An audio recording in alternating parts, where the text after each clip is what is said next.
Salam sehat, salam doa kebangsaan. Dari kemarin doa kebangsaan Pramuka, doa kebangsaan bimbingan masyarakat Kristen, doa kebangsaan Institut Interfaith Study. Ini nggak bisa habis. Ditambah sidang majelis tadi gitu ya. Dan di tengah-tengah itu untuk ada hal-hal indah yang selalu Tuhan berikan seperti motong rambut istri. Itu adalah selingan yang luar biasa. Nah, jadi ini buat para suami yang stres mikirin kerjaan, penghasilan, dan kekhawatiran kerjaan masa depan, belajarlah motong-motong hal-hal kecil. Gitu. Nah, saya justru ingin sebenarnya rada bertanya gitu ya, sebenarnya apa yang sangat diharapkan dari uh, perjumpaan kita hari ini. Pilihannya banyak ya, tapi baiklah saya share dulu ini mengenai kita mau bicarakan sebagai pemimpin, Anda kan orang-orang yang pemimpin itu orang yang harus punya kelebihan. Nggak ada kita ikut sama orang yang kita nggak mau dipimpin orang yang tidak punya kelebihan. Ya, kelebihan di dalam gereja adalah bukan karena Anda direktur, atau Anda punya kolonel pangkat, atau adalah ganteng, atau cantik, atau gemuk, atau itu nggak penting. Yang paling penting di gereja adalah tentunya dilihat bagaimana kedekatan Anda dengan Tuhan, bagaimana perjalanan spiritual Anda sendiri, up and down tapi terus tumbuh, tapi terutama juga memahami nggak Anda berada di gereja apa dengan tugas khususnya apa gitu ya, apa kekhasannya. Jadi jangan kita misalnya Anda jago bikin gudeg, lalu bekerjalah di warung lapo tua, lalu semua babi dikasih nangka begitu ya. Jadi bingung orang itu ini gudeg apakah lapo gitu ya, ngasih apa B2 B1. Nah, ini yang kita mesti kenali hari ini. Saya mengajak Anda berbicara tentang identitas GKI. Tentunya sebenarnya yang gini tidak banyak bisa disampaikan terlalu berat. Saya tampilkan beberapa cara membacanya, tapi juga saya akan banyak cerita. Nanti tengah jalan boleh, kalau nggak ngerti bertanya saja. Ya, ini ada semua di dalam buku yang berjudul satu Warisan Kelam, yang satu lagi Bebas dari Warisan Kelam. Lalu buku satu lagi adalah bukunya Warisan Emas dari Pak Kris Hartono. Ya, itu ada semua di sana. Ya, oke. Nah, apa sih yang disebut identitas? Identitas itu menjelaskan siapa diri kita gitu ya. Sesuatu yang membedakan kita dari kelompok lain, sesuatu yang menjadi kualitas kelompok kita yang kita mau pertahankan karena itu unik. Dan di dalam kasus GKI, khususnya GKI Jabar, ya, identitas ini ditentukan oleh budaya masyarakat yang diwarisinya, budaya organisasi dan budaya dan spiritualitasnya. Ada 3 hal yang mewarnai kita, yaitu budaya masyarakat di mana orang-orang kita berasal, dan itu jadi warisan, budaya organisasi kita. Jawa Barat ini punya cara berorganisasi yang sangat unik gitu ya. Saya beri contoh, waktu bina kader, saya dulu banyak disuruh melatih para calon pendeta, dan saya pakai pendeta-pendeta muda untuk ikut bersama melatih. Satu hari setelah selesai latihan, kita kumpul di Tanjung Duren, baik yang dilatih para calon pendeta maupun pendeta muda, dan kami yang agak sepuh bersama-sama. Tapi melihat teman-teman di Jawa Barat itu bercanda, yang tua, yang muda, yang dengan mahasiswa itu, mereka diam, dan satu orang bertanya pada saya, Pak, ini apa Bapak hanya kasih showroom aja pada kami? Bahwa itulah ada tampilkan gaya kalian. Enggak, memang kami begini. Kok mereka bisa Bapak ngomong disemplak, dikritisi, itu nggak ada masalah. Loh, memangnya kenapa? Kalau kok di gereja di mana saya ada, mau orang tua ya kami nggak berani Pak. Orang tua ngomong ya kami yang diem katanya. Loh, saya bilang di sini mungkin kita beda ya. Kita nggak seperti di tempat Anda, karena mungkin kepemimpinan kita rada kolektif, dan bagi orang tua itu makin senang keberhasilan kami diukur dengan kami menghasilkan orang-orang yang lebih muda, yang lebih pintar dari kami. Karena cara berpikir kita gini, saya misalnya menjadi pendeta yang baik, misalnya dari tahun 80 sampai tahun 2020, kami menghasilkan pemimpin-pemimpin baru. Tapi pemimpin baru itu sama pinternya sama kami, cilaka. Karena tahun 20 sampai tahun 2030, persoalannya mungkin lebih berat, lebih kompleks, dan dibutuhkan orang dengan kualitas yang beda, yang mungkin menganggap pekerjaan kami dulu goblok. Ya memang situasinya kan beda. Jadi kami kebanggaan kami, keberhasilan kami diukur, kami menciptakan orang-orang baru yang lebih baik dari kami. Dan kalau perlu yang mereka yang bisa mengkritisi kami, menunjukkan kesalahan kami. Juga majelis kami harapkan itu, begitu dia turun, bukannya langsung turun, Om dulu begitu, zaman Om belum itu, lalu kritisi, bukan. Tapi dia bangga menghasilkan majelis-majelis baru yang mungkin beda sama dia. Dan mungkin mengkritisi dulu yang dia lakukan dianggap salah. Ya karena dunianya beda gitu. Nah ini saya katakan, itu budaya organisasi kami. Dia bilang, pendeta itu, saya nggak mewakili dari Jawa Timur ya, tapi di Surabaya rasanya kami nggak gitulah, terutama dengan orang tua. Saya hanya tertawa aja. Nah, kita punya warisan itu. Cara kita berorganisasi, budaya masyarakat kita, juga spiritualitas kita. Nanti kita lihat itu apa. Nah, itu kekhasan. Nah, mari kita lihat budaya masyarakat. Nah, di dunia tuh ada budaya umat manusia. Semua manusia sama gitu ya. Misalnya ketika jalan kita ke Afghanistan saat ini yang lagi ribut, katakan kita lihat seorang anak kecil umur 3 tahun kecemplung di got. Sebagai budaya umat manusia, kita nolong anak itu. Kita nggak nanya dulu, bapakmu Taliban atau Afghanistan, itu pun manusia. Salah satu bentuk budaya manusia. Kedua, ada budaya bangsa atau budaya masyarakat. Masyarakat Indonesia itu kalau istilah saya sangat konvergen, artinya hal yang berbeda-beda bisa dijalin jadi satu gitu ya. Dan ini menarik. Dan banyak hal yang aneh, tapi hal yang banyak tersembunyi, banyak dan orang bisa terima gitu. Misalnya, saya ini ada rencana mau memberikan sebenarnya ke kota wisata sumbangan 1T.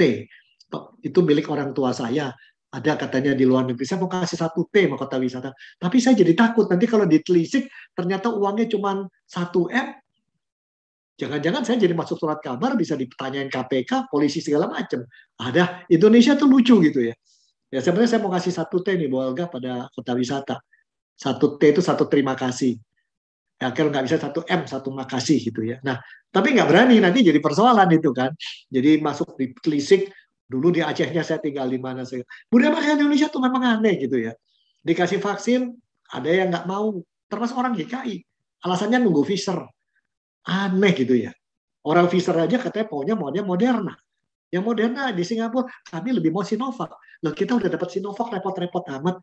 Akhirnya udahlah orang Indonesia gampang makan empon-empon aja dan hidung tiap hari dibersihkan sama air garam, katanya gitu udah cukup gitu. Jadi bangsa Indonesia tuh budayanya memang konvergen gitu. Nyampur-nyampur hal yang tidak bisa dicampur tapi jalan juga. Tapi ada budaya suku gitu ya. Budaya ini subbudaya dari masyarakat. Ada tiap kita ada zona. Jangan jauh-jauh orang Tionghoa, Hokkien dengan orang Kek beda. Orang Karo mungkin beda sama orang Mandailing. Orang Tegal beda dengan orang Solo. Solo sama Jogja juga beda. Nah ini ada. Lalu ada latihan budaya organisasi. Nah organisasi GKI ini menarik. Dipengaruhi 3 hal tadi, tapi punya kekhasannya. Kenapa ini penting kita bicara? Ini contoh ya, ada cerita tentang sekelompok monyet. Ada seorang psikolog mengumpulkan monyet-monyet. Ada 5 monyet dikumpulkan di satu ruang. Di ruang itu ada tangga yang besar, dan di atas tangga itu tergantung setan dan pisang. Tapi di atasnya ada berbagai, jadi seperti keran air. Nah si monyet itu masuk ruang, jadi dia putar-putar, lihat ada tangga. Oh, mulai naik tangga. Ada pisang, wah ini saya suka pisang. Berebutlah mereka berlima naik ke atas. Begitu sampai ke atas, satu orang tidak sadar begitu tangga keberapa diinjak, langsung air mancur semua. Mereka basah, larilah. Lari kian kemarilan, mencoba lagi, lari lagi, basah lagi, lari. Lama-lama mereka diam dan duduklah. Para monyet itu duduk bersama membuat persidangan klasis. Mari kita menganalisis keadaan. Dan yang pintar-pintar mengatakan ini kalau kita naik tangga, diinjak anak tangga keberapa, pasti kita basah. Karena itu kita bikin peraturan, tata tertib, tidak boleh ada yang di antara kita berlima naik tangga. Siapa yang naik tangga, kita terkam, kita tahan. Ya, kita kenakan sanksi permonyetan. Mereka setuju. Nah, setelah beberapa lama begitu, ada satu monyet nakal nih, tetap mau naik. Temennya ada, ditangkap. Satu lagi mau nakal, ditangkap. Lama-lama terbentuklah budaya, kebiasaan dan pola pikir bahwa jangan naik tangga kalau tidak mau basah. Itu budaya yang terbentuk. Nah, di tengah kondisi itu, lalu satu monyet, sudah setengah hari berjalan, dicabut oleh psikolognya, dimasukkan monyet baru yang lebih hitam, lebih gede, lebih besar, lebih cepat. Monyet ini lihat kiri kanan, lihat 4 monyet lain, lihat ke atas tangga, lihat, loh kok ini monyet lain bodoh, ada pisang nggak diambil, dia naik sendiri, baru monyet diterkam. Maka dia lari, dikeroyok 4, dia naik lagi, dikeroyok 4, digigit. Lama-lama dia bingung gitu kan. Akhirnya dikasih tahu sama monyet-monyet, ikutlah pembinaan monyet. Kamu tidak boleh naik, nanti basah. Basah itu apa? Pokoknya nurut kami. Lama-lama dia nurut juga. Akhirnya sudah terbiasalah di sana dengan budaya itu. 3 jam kemudian, satu monyet lagi, generasi pertama diangkat, masukin monyet baru. Monyet baru ini begitu lihat langsung naik tangga, langsung lain. Dikejar sama yang lain-lain, diterkam, digigit. Nggak boleh. Ya, nggak boleh kamu nanti bikin basah.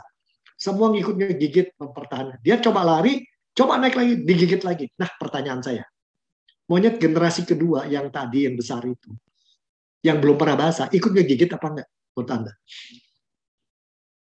Ikut. Kenapa? Ya namanya budaya gitu. Kalau kayak itu kita nggak bisa berada di sana. Nah itulah berulang-ulang akhirnya terbentuk budaya itu. Budaya organisasi permonyetan. Nah kemudian akhirnya si Kolo ini setelah udah berjalan 3 hari, budaya terbentuk, dia pindahkan ke 5 monyet. Generasi 1, 2, 3 ke sebuah ruang baru dengan tangga, dengan pisang di atas, tapi tidak ada keran. Apakah ada yang berani monyet naik? Menurut Anda? Tidak ada. Kenapa? Sudah hukum permonyetan, tata tertib dan tata laksana permonyetan tidak boleh naik ke sana karena aturan kita begitu. Dan ini terjadi di tengah orang beragama pun, misalnya masalahnya si Petrus ditegur Paulus karena makan dengan orang yang bersunat dan sebagainya. Jadi Paulus punya budaya, si Petrus juga punya budaya. Nah, kita GKI juga punya budaya itu, tentunya bukan budaya permonyetan ya. Tapi kita punya budaya nih di dalam GKI yang khas GKI.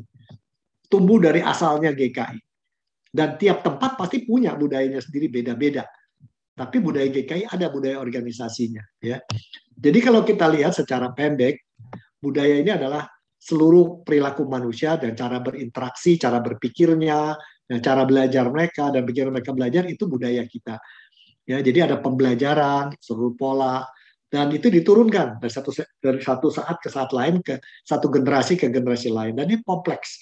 Ada hukumnya, aturannya, sistemnya, dan lain-lain. Saya beri contoh. Saya tumbuh di GKI Samanhudi. Kami sangat akrab satu sama lain, kayak saudara. Tadi saya juga baru mimpin mereka, tadi malam juga. Itu seperti saudara sendiri gitu ya.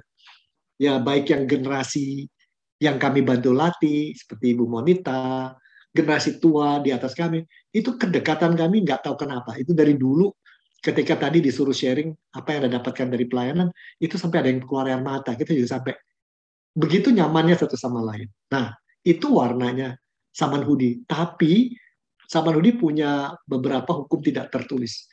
Jangan coba pacaran kalau kita masih remaja, itu pacaran remaja itu tabu. Pramuka dan pramuka Samanhudi tabu. Kalau udah kakak-kakaknya yang sudah itu boleh, tapi jangan dilakukan di dalam gereja. Jangan kelihatan orang. Jadi nanti orang ngomong gereja tempat pacaran. Jadi waktu saya mulai pacaran istri saya pun, kita seperti backstreet, ngumpet-ngumpet gitu ya. Dan lain-lain. Apalagi waktu itu saya juga ada satu orang lain, jadi segitiga gitu lah. Nggak apa-apalah, wajar, anak muda. Nah, tapi menarik sekali. Tetapi ketika saya masuk Kayu Putih, satu hari saya turun khotbah selesai, seorang oma orang Ambon datang mencium pipi saya kiri kanan dan berkata, Dominik, khotbahnya sangat menyentuh hati oma, terima kasih. Di ujung istri saya tersenyum dan berkata, kau menyentuh hidup orang, aku bangga. 3 minggu kemudian saya harus khotbah lagi dan seorang anak gadis, ya sekarang mungkin usianya sama Bolga sama gitu, datang mencium pipi kiri kanan sambil nangis. Om, khotbah ini nyentuh hati saya lagi ada masalah nih sama papa mama dan baca. Dia baru saja diangkat jadi wakil direktur. Istri saya juga lihat sambil tersenyum, tapi senyumnya rada pahit itu. Lalu pulang ngomong pakai bahasa daerah, kok anak sekarang main cium sana cium sini, ini kan suami orang. Padahal saya minggu lalu kalau oma kok boleh, ini nggak boleh. Nah itu budaya gitu ya. Nah budaya di Kayu Putih, cupika-cupiki dan lain-lain itu, apalagi kami banyak dari Indonesia Timur, itu biasa. Tapi tidak di budaya di Samanhudi. Nah ini menarik. Ketika seorang wanita dari Surabaya, gereja Bandarin, magang di Kelapa Gading, dia ke gereja kami. Kaget melihat situasi begitu. Tetapi dia nyaman. Bisa ekspresi, bisa orang juga eksplorasi mandiri, berkolaborasi. Dia nyaman. Ini gereja enak. Lagi mulai dia bilang, Pendeta Adi itu orangnya, saya pikir tadinya diem, saya takut ternyata dia ramah ya. Pendeta Lina apalagi care banget sama kita. Dia menekan, saya di sana kok nggak bisa sakrap ini sama pendeta dan majelis. dia nyaman. Tapi ketika dia pulang ke Surabaya, satu hari saya khotbah di gereja dia datang langsung mau memeluk. Waduh, bisa ribut jemaat. Ini budayanya nggak boleh itu sentuhan. Saya beri kedipin mata dan tuh dia ngerti, dia cuma pegang tangan saya. Dan dia kata, Om, saya kangen ketemu kayu putih. Nah, menarik sekali. Kita ini punya kolektif mental program, terprogram otak kita dengan satu budaya. Juga di GKI, kita punya budaya yang khas, yang kelihatan dari pelan. Nah, dari mana sih asalnya? Budaya itu warisannya dari mana? Secara pendek, kata yang belum tahu, ceritanya GKI itu begini. GKI adalah satu-satunya gereja di Indonesia yang hadir bukan hasil pekerjaan misioneri. Semua yang lain hasil kerjaan misioneri. GKI bukan. Terutama Jawa Barat bukan. Ya. Bahkan di dalam sejarah penginjilan, kalau Anda belajar ilmu penginjilan sekolah-sekolah teologi di luar negeri, ini kasus aneh. Gitu.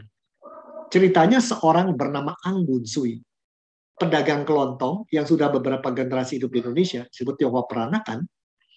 Dia bisa bahasa Mandarin sedikit, bahasa Hokkien bisa, bahasa Jawa bisa, bahasa Belanda bisa. Nah, tetapi orang itu kehilangan papa mamanya ketika dia umur masih muda, dibesarkan nenek. Setelah dia dewasa, dia bekerja pedagang kelontong, punya istri yang 4 tahun lebih tua, dan punya istri istilahnya selir, yang mengurusi babu susu kalau zaman dulu, yang mengurusi anak-anaknya. Itu zaman dulu boleh ya. Sekarang sih nggak boleh kalau bikin begitu. Kalau pendeta punya begitu doang. Nah, Ang Bun Sui ini, walaupun sudah ekonominya enak, punya pasangan, punya anak, hatinya sering tidak tenang. Hidup ini mau dipakai apa? Kalau setelah saya mati kemana? Gitu. Dia selalu bertanya itu. Maka dia belajar ilmu kebatinan. Dia nggak masa puas. Dia belajar agama Islam, tapi ketika belajar bahasa Arab, dia mentok. Terus dia belajar lagi bermacam-macam cara. Dan dia pernah satu malam dia masuk hutan dengarkan gamelan, gamelannya nggak ada. Dia sampai merinding, tapi dia rasa memang hidup itu di luar hidup biasa, ada hidup yang lain gitu ya. Nah, satu hari dia cari-cari, memikirkan makna hidup itu, dia punya masalah sama teman-teman kerjanya, ya.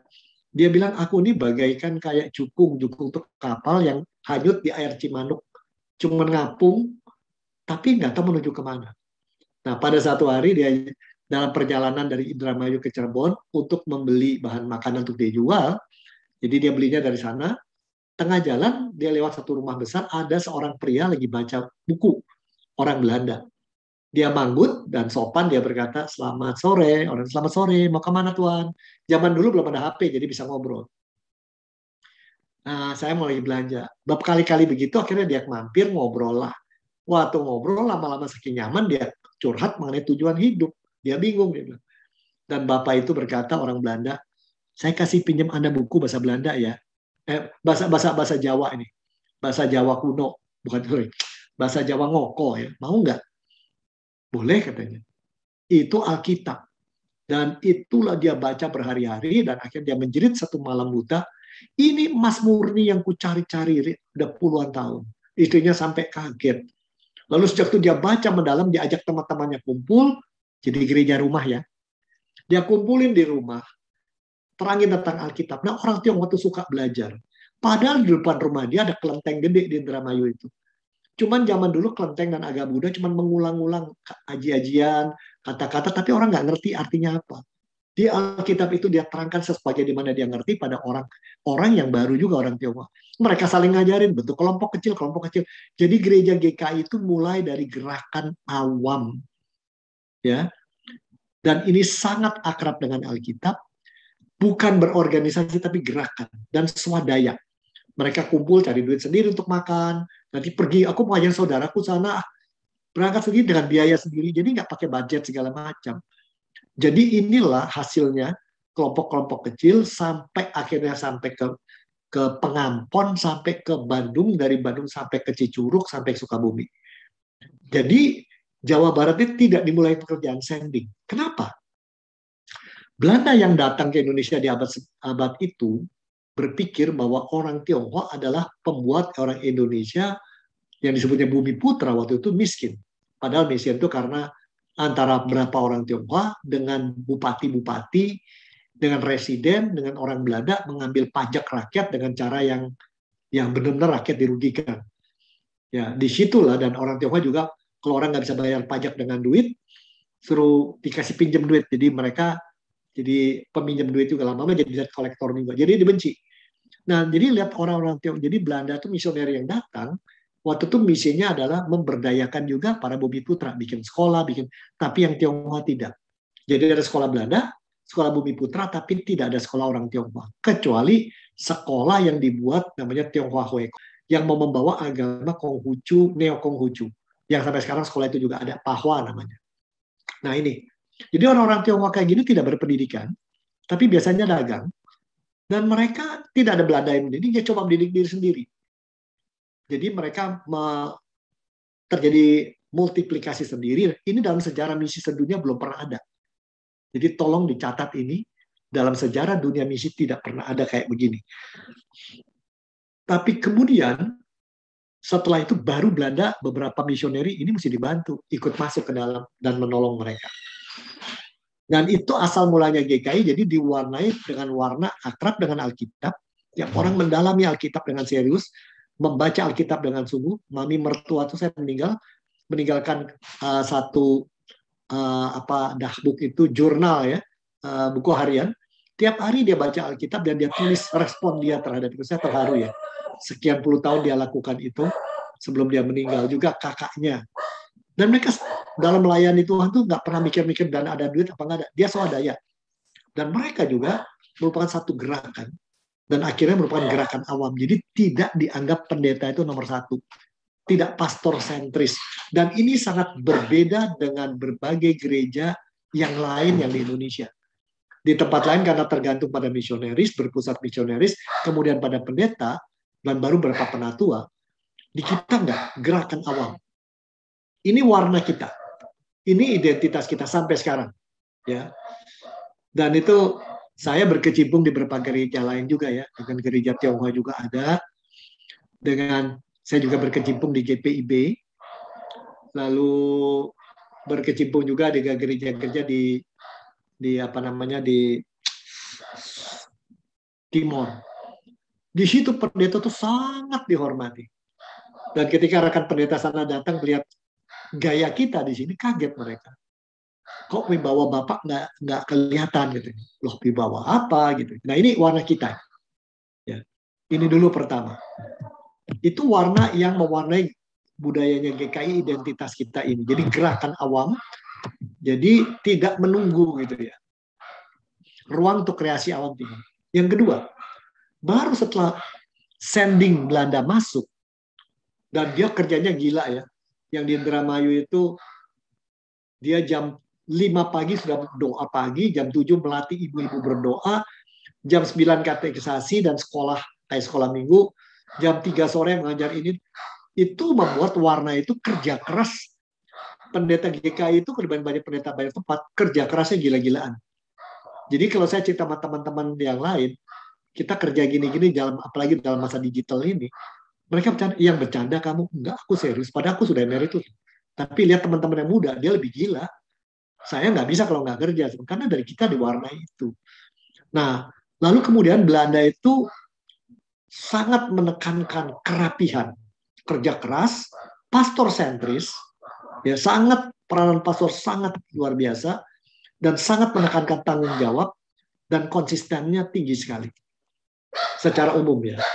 Jadi inilah dari kita, terutama setelah tahun 11-an sampai 30-an, mereka tuh menolong kita menjadi gereja yang terbiasa dengan tata kelola yang rapi, formal, tetapi sangat bertanggung jawab.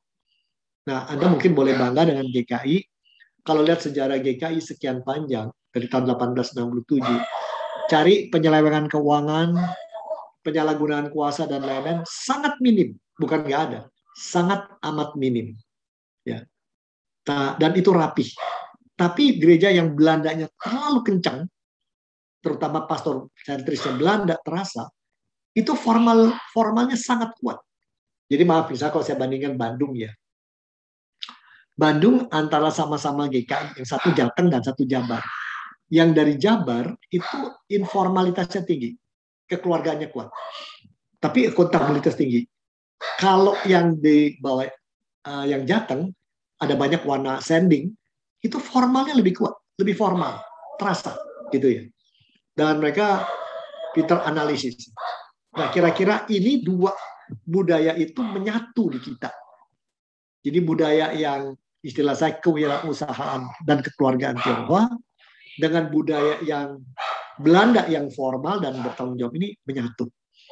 Oke, sampai di sini dulu ada pertanyaan nggak? Kita mewarisi budaya, jadi budaya ke istilah kita entrepreneur ya, entrepreneurial. Dan kalau Anda lihat di Jawa Timur sekarang misalnya itu, gereja belum siap menolong para petani atau petambak atau apa. Warga jemaat 2-3 orang kumpul duit, jalan sendiri, berangkat sebagai orang Kristen. Kalau udah gede, program itu diserahkan pada gereja. Itu banyak terjadi begitu. Jadi peranan awam tuh di GKI itu besar dalam, tapi tidak bisa nyelonong sendirian. Sebelum ngomong karena kekeluargaan nanya dulu, gimana kalau saya lakukan ini? Jadi dengar orang kiri kanan dan lain-lain. Nah itulah jadi dua warna itu mewarnai kita, Belanda dengan kerapian organisasinya, tata gereja, tata tertib segala macam, lalu dengan budaya Tionghoanya yang memang entrepreneurial ya. Jadi, nah itu satu contoh gereja yang saya dulu berkecimpung di Samanhudi begitu.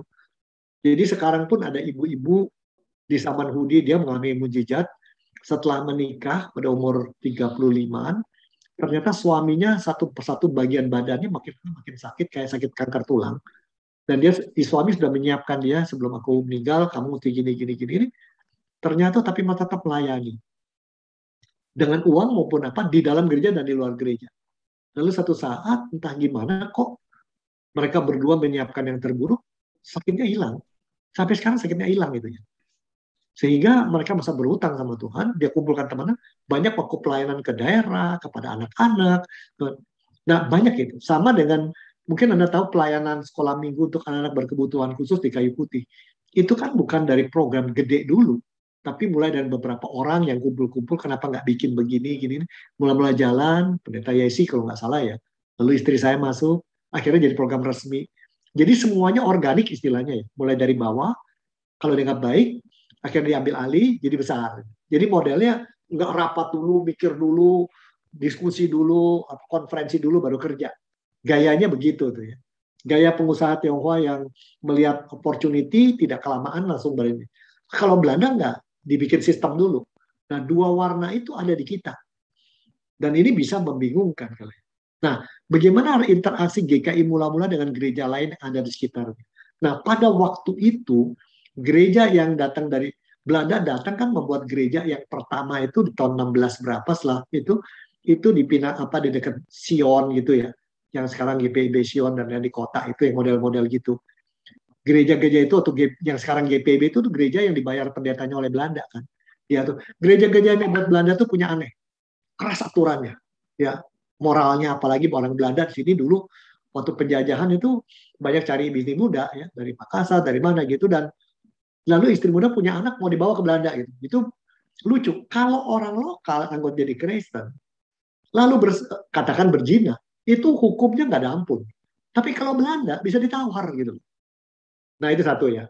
Jadi waktu itu ada gereja-gereja besar, sudah ada, tapi tidak berkembang, hanya untuk kalangan tertentu aja. Belanda. Nah misi Belanda masuk ke Indonesia, terutama di Jawa Barat, masuk ke kalangan orang Sunda. Tapi nggak ada, hasilnya kecil sekali gitu ya. Bahkan GKI di awal, GKI Cirebon itu, Pengampon tahun 1910, barangkali lebih dari 20 keluarga, orang dari Ambon, dari Tegal, itu karyawan dari PT Pos dan Telegram gitu. Jadi bukan Tionghoa aja isinya ya. Ini menarik. Dari semula isinya bukan orang Tionghoa saja.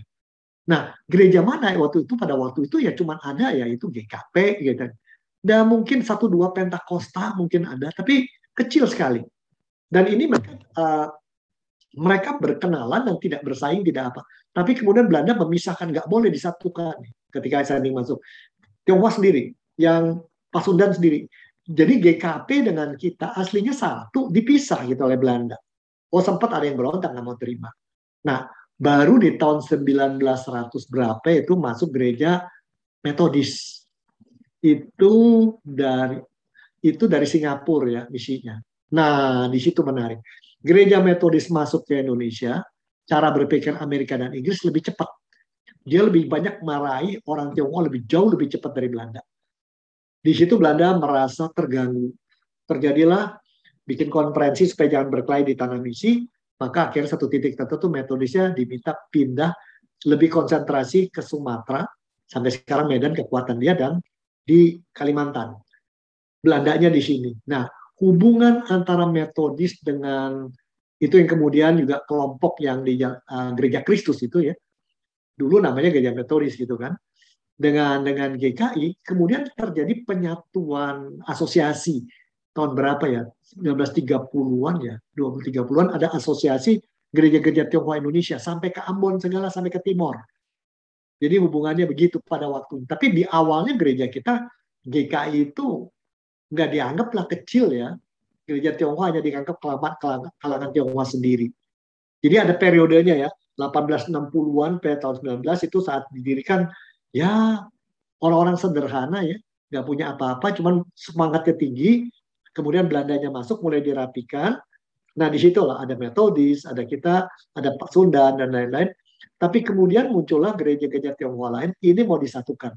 Hasil karyanya Metodis, hasil karyanya dari Amerika dari mana mau disatukan. Cuman 2 kali terjadi, nggak bisa, itu tahun 1918 kalau nggak salah ya.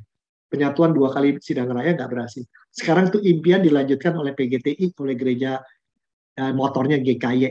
Ya. Sempat GKI Klasis Periangan mau memotori itu, terutama Hok Intong dari Bandung. Tapi nggak jadi ya. Satu-satunya kekhasan GKI adalah pada satu titik tertentu GKI mendeklarasikan diri dan berpikir secara lama bahwa misi kita bukan ke luar negeri. Penyatuan untuk menyatukan gereja-gereja Tionghoa pada waktu itu disebabkan karena gereja Tionghoa di RR waktu itu di Tiongkok membuat gerakan. Mereka pengen ikut mula-mula. GKI mula-mula mau ikut, tapi satu titik tertentu mereka katakan tidak. Misi kita di Indonesia, urusan kita Indonesia, bukan ke sana gitu. Nah, disinilah nanti ada hal yang aneh kita akan lihat, terutama Jawa Barat ya. Ini ada pertanyaan 10 pertanyaan, saya lihat pelan-pelan dulu.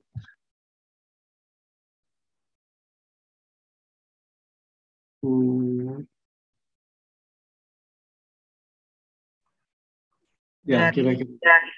Pak Budiman bertanya bagaimana interaksi GKI mula-mula dengan gereja lain yang ada di sekitarnya. Saya katakan tidak banyak gereja sekitarnya, gereja Belanda dan lain-lain. Orang Belanda nggak nganggep lah ya. Gereja-gereja Belanda yang diisinya orang-orang hebat tuh nggak nganggep. Jadi pedagang-pedagang, apa istilahnya, cek mindring, petangga ketemu, nggak dianggap lah ya. GKI isinya bukan orang-orang yang super kaya gitu. Apalagi, jadi pertama masuk dari Cirebon isinya begitu. Hanya satu orang di Cirebon, kemudian yang Indramayu ya, hanya satu orang kemudian di Cirebon yang ikut mau menyembah Kristus, dan dia mesti buang patung-patung Budanya, dan dia itu adalah kapitan ya. Kapitan itu adalah pimpinan masyarakat Tionghoa. Itu satu-satunya orang gede.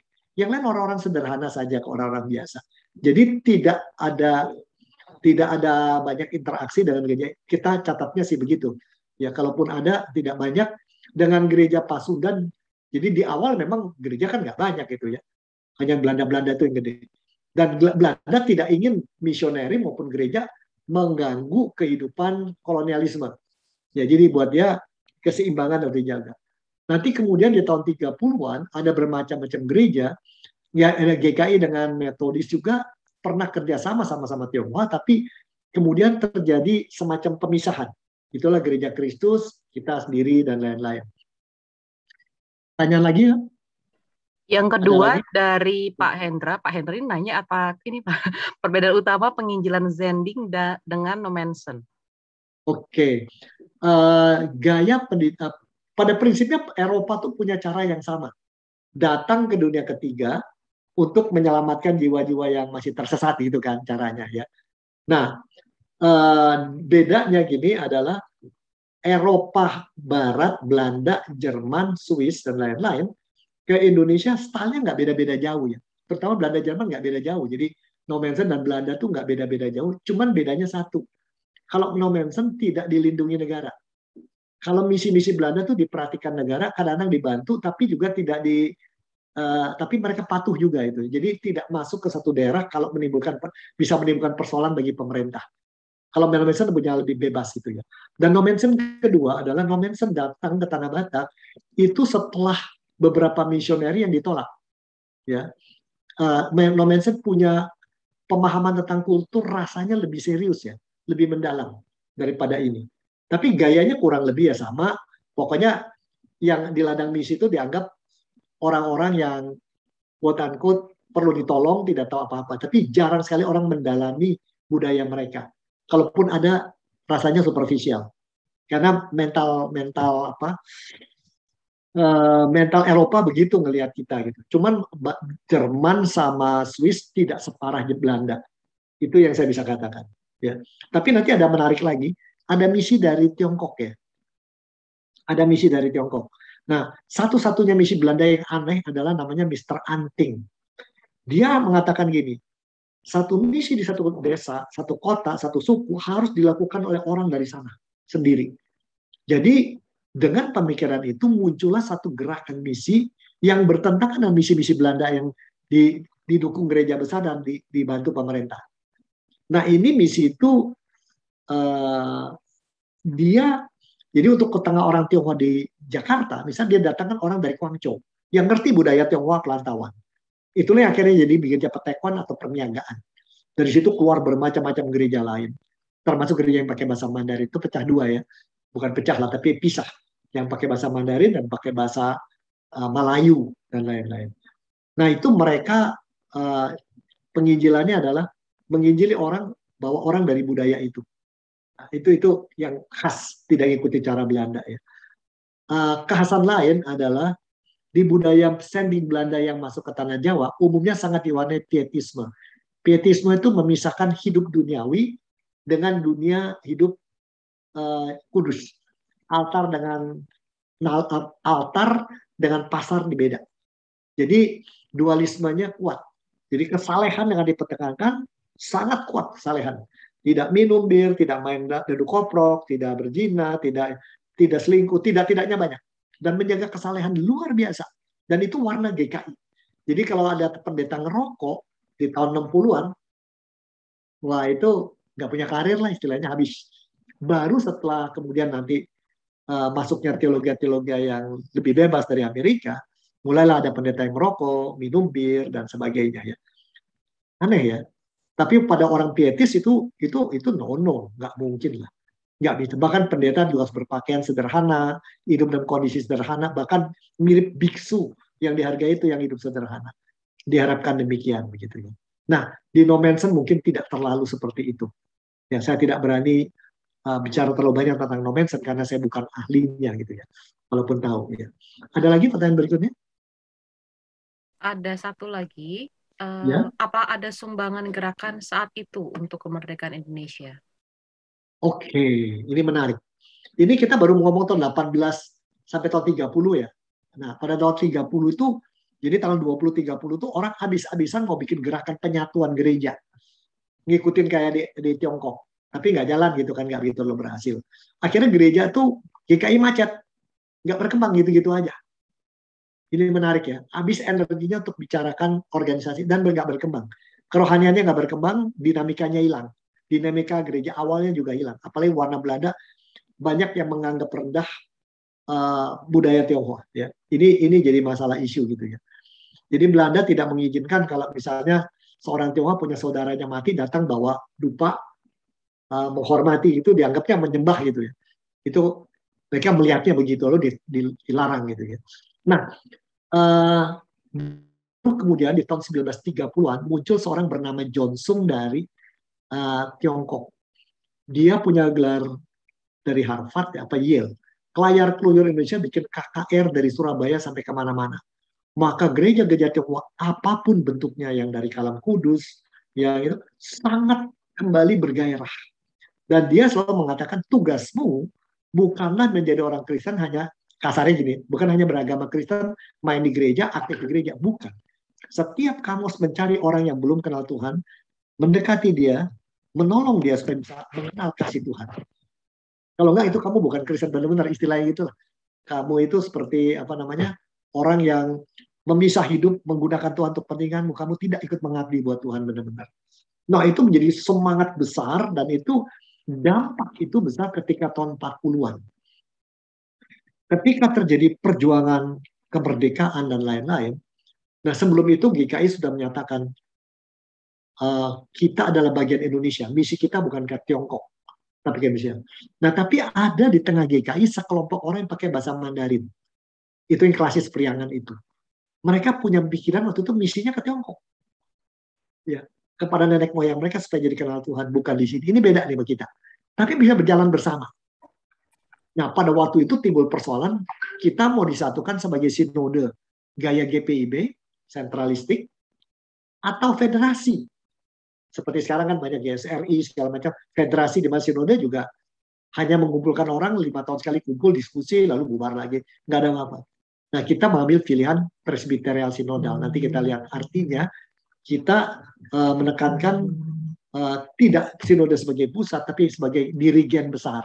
Tapi musiknya kita tentukan bersama. Jadi nanti kita lihat dampak-dampak ini, mungkin Anda sudah tahu itu ya. Tetapi ketika tahun 94, ketika Jepang masuk, terjadi banyak hal. Ketika Jepang masuk, nah kita juga sudah ada, sementara GKI ada di Jawa Timur. Itu dimulai dengan misi Belanda masuk di sana, tapi serempak juga ada seorang anak tokoh muda dan tokoh Konghucu yang mendalami ilmu itu. Dia kerja di Madura, kemudian dia kerja bikin petasan ya di Surabaya. Satu hari dia lagi ngegulung petasan, di kertasnya ada tulisan, apalah akulah gembala yang agung, kau domba-dombaku gitu. Ini tulisan apa? Dia cari kemana-mana, artinya apa? Dia penasaran tulisan itu. Sampai ketemu seorang Jawa, menjelaskannya orang Tionghoa, namanya Petrus. Dijelaskan sama orang Jawa itu, sampai, oh ini firman Tuhan. Dia belajar Alkitab, dia ditobatkan, menjadi Kristen. Itulah orang Tionghoa yang namanya Pak Petrus yang mewarnai bersama Belanda seluruh Jawa Timur. Jadi ini menarik Jawa Timur ya. Situasinya kayak, tapi warna Belandanya kencang. Jawa Tengah, nah itu apalagi Belanda kan sudah ada misi yang namanya Muntilan, Gereja Kristen Jawa Tanah Utara, ya, ada GKJ, itu warna sendingnya yang disebut Hervormd ya. Kalau kita kemudian sending kerjasama kita namanya Hervorm. Jadi di Belanda sendiri ada gereja reform, ada gereja yang di reform, yang direformasi gitu. Yang di Jawa Timur sama Jawa Tengah reform, kita Jawa Timur dan Jawa Barat kita berasosiasi dengan gereja reform. Kalau yang di Jawa Tengah reform yang direformasikan. Jadi beda itu ya. Ada perbedaan dalam etika kerja dan tuntutan pada pendeta juga beda. Nanti kita lihat. Dan Jawa Tengah tiap-tiap tempat lebih lebih otonominya lebih kuat daripada di Jawa Barat. Nah, kembali pada itu, apa yang terjadi di tahun 40-an? Ketika Jepang masuk, nah ini menarik. Jepang masuk, pertama kesempatan bagi rakyat menghajar Belanda yang menekan. Nah, di tengah kondisi gitu, tetap ada orang-orang Tionghoa yang cukup dikenal, bahkan kita sudah punya martir ya. Dia mengumpulkan uang dan menyelamatkan orang-orang yang dalam fase Jepang itu kelaparan. Dia kumpulin uang, gerakan sosial menolong mereka. Dan tapi selain itu, dia pendeta GKI. Di Tabis setahu saya di Pinang Sia, tapi dia sempat aktif di Gunung Sari. Dia adalah paman dari pendeta Ferdi Sureman. Nah, tapi pada tahun 1944 ketangkep ya. Selain dia melakukan kerjaan sosial itu, dia ikut juga dengan politik, yaitu apa? Dia ngumpulin data tentang gerakan pasukan Jepang. Jepang kemana, berapa pasukannya, tentaranya apa, tanknya apa. Dan dia pakai radio gelap, dia lapor ke Hawaii, ke pusat sekutu. Itu gerakan tuh bukan cuma di dia aja, tapi juga ada di Malang. Nah, di tengah kondisi kayak gitu, dia ditangkap. Dan pada 15 Agustus, pemerintah Jepang mengatakan kalau dia mau mengatakan dimuliakanlah Kaisar, Tenohei Banzai, dia dibebaskan. Dia berdua sama temannya di dalam dan dia tidak mau. Dia bilang kalau itu besok kamu mati, dipacung kepalamu. Ya malam itu dia kasih cincin kawinnya sama jam tangan pada temannya itu, titip istriku. Dan besok dia bilang Saya tidak bisa bilangkan wahai kawan saya siap mati karena saya pendeta buat Kristus. Dipotong kepalanya. Kuburannya ada tuh di Ancol, Eberveld. Nama itu pendetanya Choa Tek Quat. Ya, Choa Tek Quat asal Cicurug di sana. Nah, keluarga mereka 12 orang kakak adiknya yang jadi tokoh-tokoh gereja kita di Halimun tuh salah satunya hasil tangan mereka, Bogor, Cicurug, dan lain-lain. Nah, dan jadi ada orang-orang kita. Nah, temannya itu kemudian jadi anggota DPR. Ya, jadi kita tahu di apa namanya di dalam masa kemerdekaan banyak orang GKI ikut juga sebagai tentara rakyat gitu ya. Dan pada waktu itu yang sangat menarik, sebenarnya ada dua sisi. Di Bandung mereka mengalami kesulitan karena pendetanya ditangkap. Sehingga Kebon Jati itu berkebaktian tidak di Kebon Jati tapi di pinggir-pinggir kota. Dan mereka awamnya jadi bergerak kembali. Tadinya berpusat pada pendeta tapi akhirnya berpusat pada awam. Dan ketika pendetanya dibebaskan dari interniran, mereka berkembang lebih cepat pada waktu itu. Jadi ceritanya itu di Jawa Barat, begitu di Sukabumi saya nggak tahu banyak apa yang terjadi, tapi di Jakarta itu keterlibatan orang Tionghoa ke pemerintahan yang baru atau pada dalam pemberontakan itu mereka mendua ya. Satu pihak mereka dekat dengan Belanda, satu pihak mau dengan Indonesia. Karena itu mereka mengambil posisi wait and see lah kurang lebih gitu ya. Tetapi ketika Belanda tahu bakal kalah meninggalkan tanah air ini dan memberikan mau nggak kamu pegang sekolah-sekolah kami, mulai daripada yang di dekat apa namanya di dekat Queenie, mereka ambil itu. Nah kemudian mereka menyelenggarakan sekolah itu, padahal mereka tukang dagang nggak ngerti, bikin jadi sekolah Kristen. Beberapa akhirnya jadi BPK penabur. Itu asal mulanya kita bergerak di pendidikan kayak begitu. Jadi dulu mulanya PI pribadi, tapi lama-lama PI melalui pendidikan. Apalagi setelah kemerdekaan sampai muncul tahun 1959, gerakan orang Tionghoa tidak boleh bikin kelontongan di kota kecil, bahkan akhirnya nggak boleh ini, maka terjadilah persoalan gede. Orang-orang Tionghoa itu semakin berhati-hati untuk cemplung dunia politik. Tetapi tahun 50-an sekian, kita punya beberapa orang yang beda, berani. Antara lain Yap Tiam Hin. Yap Tiam Hin itu yang akhirnya mendapatkan dikenal seluruh dunia, itu orang GKI Sekum ya, sempat jadi Sekum kita. Tapi orangnya adatnya keras, dia dari Sumatera dan berani tabrak orang di dalam dan di luar kalau beda pendapat. Jadi ada di antara kita jadi anggota DPR Pak Surya apa namanya yang di Halimun, ada Pak Yap Tiam Hin di tengah kita. Lalu kita kalau saya nggak salah itu ada 6-7 orang di dalam pemerintahan. Kalau di ketentaraan macam-macam ya. Orang-orang kita sudah mulai ada di ayah saya sendiri di tahun 46 sudah kapten ya. Tapi kemudian dia tinggalkan dunia itu dan seterusnya. Jadi sikap resmi tidak ada. Tapi ketika peristiwa-peristiwa nasional, berani juga mereka buat statement ya, menyurati ke pemerintahan. Di dalam buku saya uraikan tuh beberapa keberanian itu. Jadi baru setelah zamannya Orde Baru. Nah ini menarik. Di zamannya Orde Baru, sebagian besar orang GKI yang pedagang kelihatannya akrab dengan Orde Baru. Ya, sangat akrab dengan Orde Baru.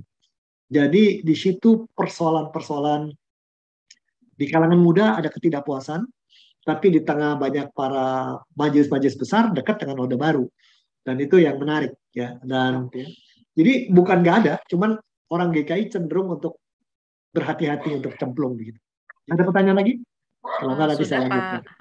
Saya lanjutkan dulu ya. Jadi satu pihak adalah warna entrepreneur, satu pihak warna kerapihan. Tapi kemudian ada warna ketiga dalam budaya GKI, ya ini, yaitu mereka diwarnai oleh Jawa Sunda. Ya, dengan tata keramanya dan lain-lain. Jadi ini orang Tionghoa yang bukan sehari-hari dengan bahasa Mandarin. Dan budaya ini yang masuk paket lebih toleran, komunal, tapi feudalistik. Jadi Indonesia ini menarik ya. Macam-macam. GKI itu ada orang yang feudalistik, ada yang komunal, ada yang toleran. Tapi ada juga yang penting adalah action, kita mencapai suatu, berentrepreneur, navigasi. Ada yang mana statusnya?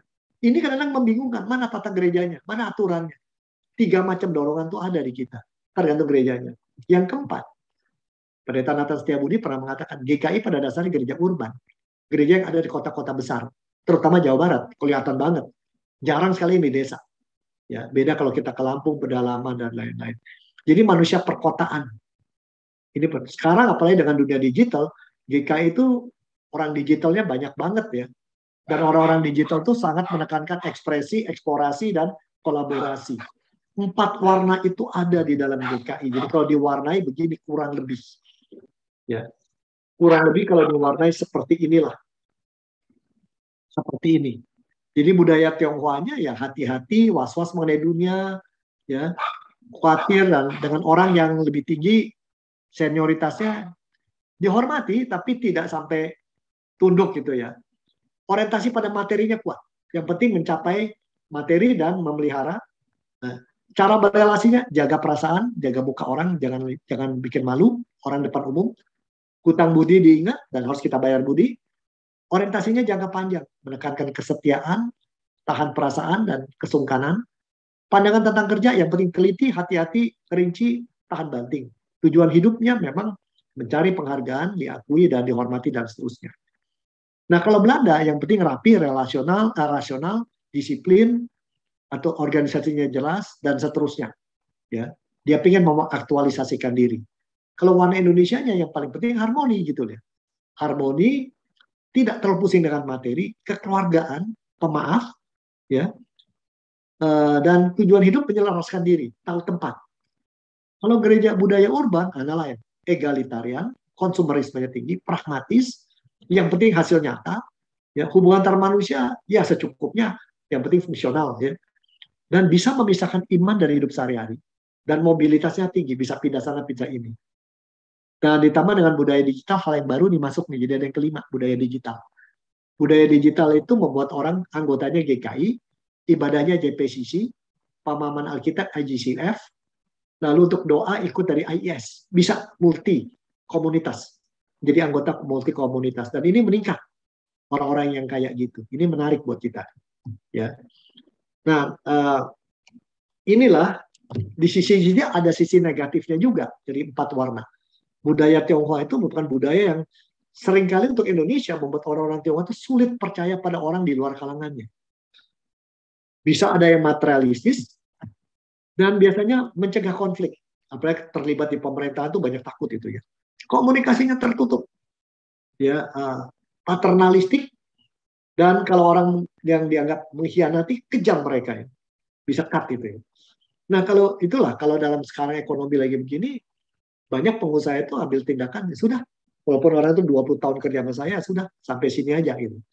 Kalau Belanda terlalu birokratis. Kalau yang budaya Jawa Sunda, yang di pedalaman, terlalu permisif, terlalu santai. Ya.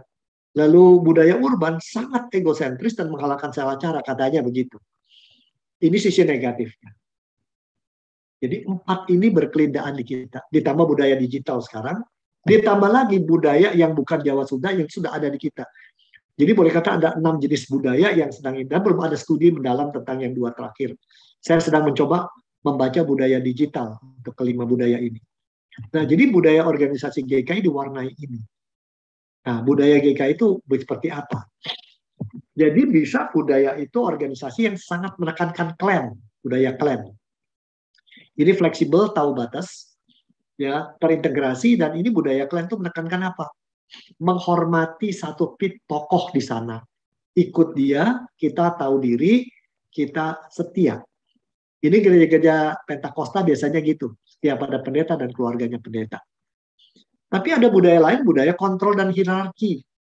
Ya kayak GPIB, rapi aturan sinodenya, rapi. Semua ngikut. Yang penting ikuti aturan. Gitu ya. Itu stabilitas dan pengendalian. Tapi lemah dalam soal untuk agile atau luas, lemah kalau gitu ya. Tapi 2 budaya ini yang penting fokusnya ke dalam gereja dan integrasi, bukan mewarnai di luar.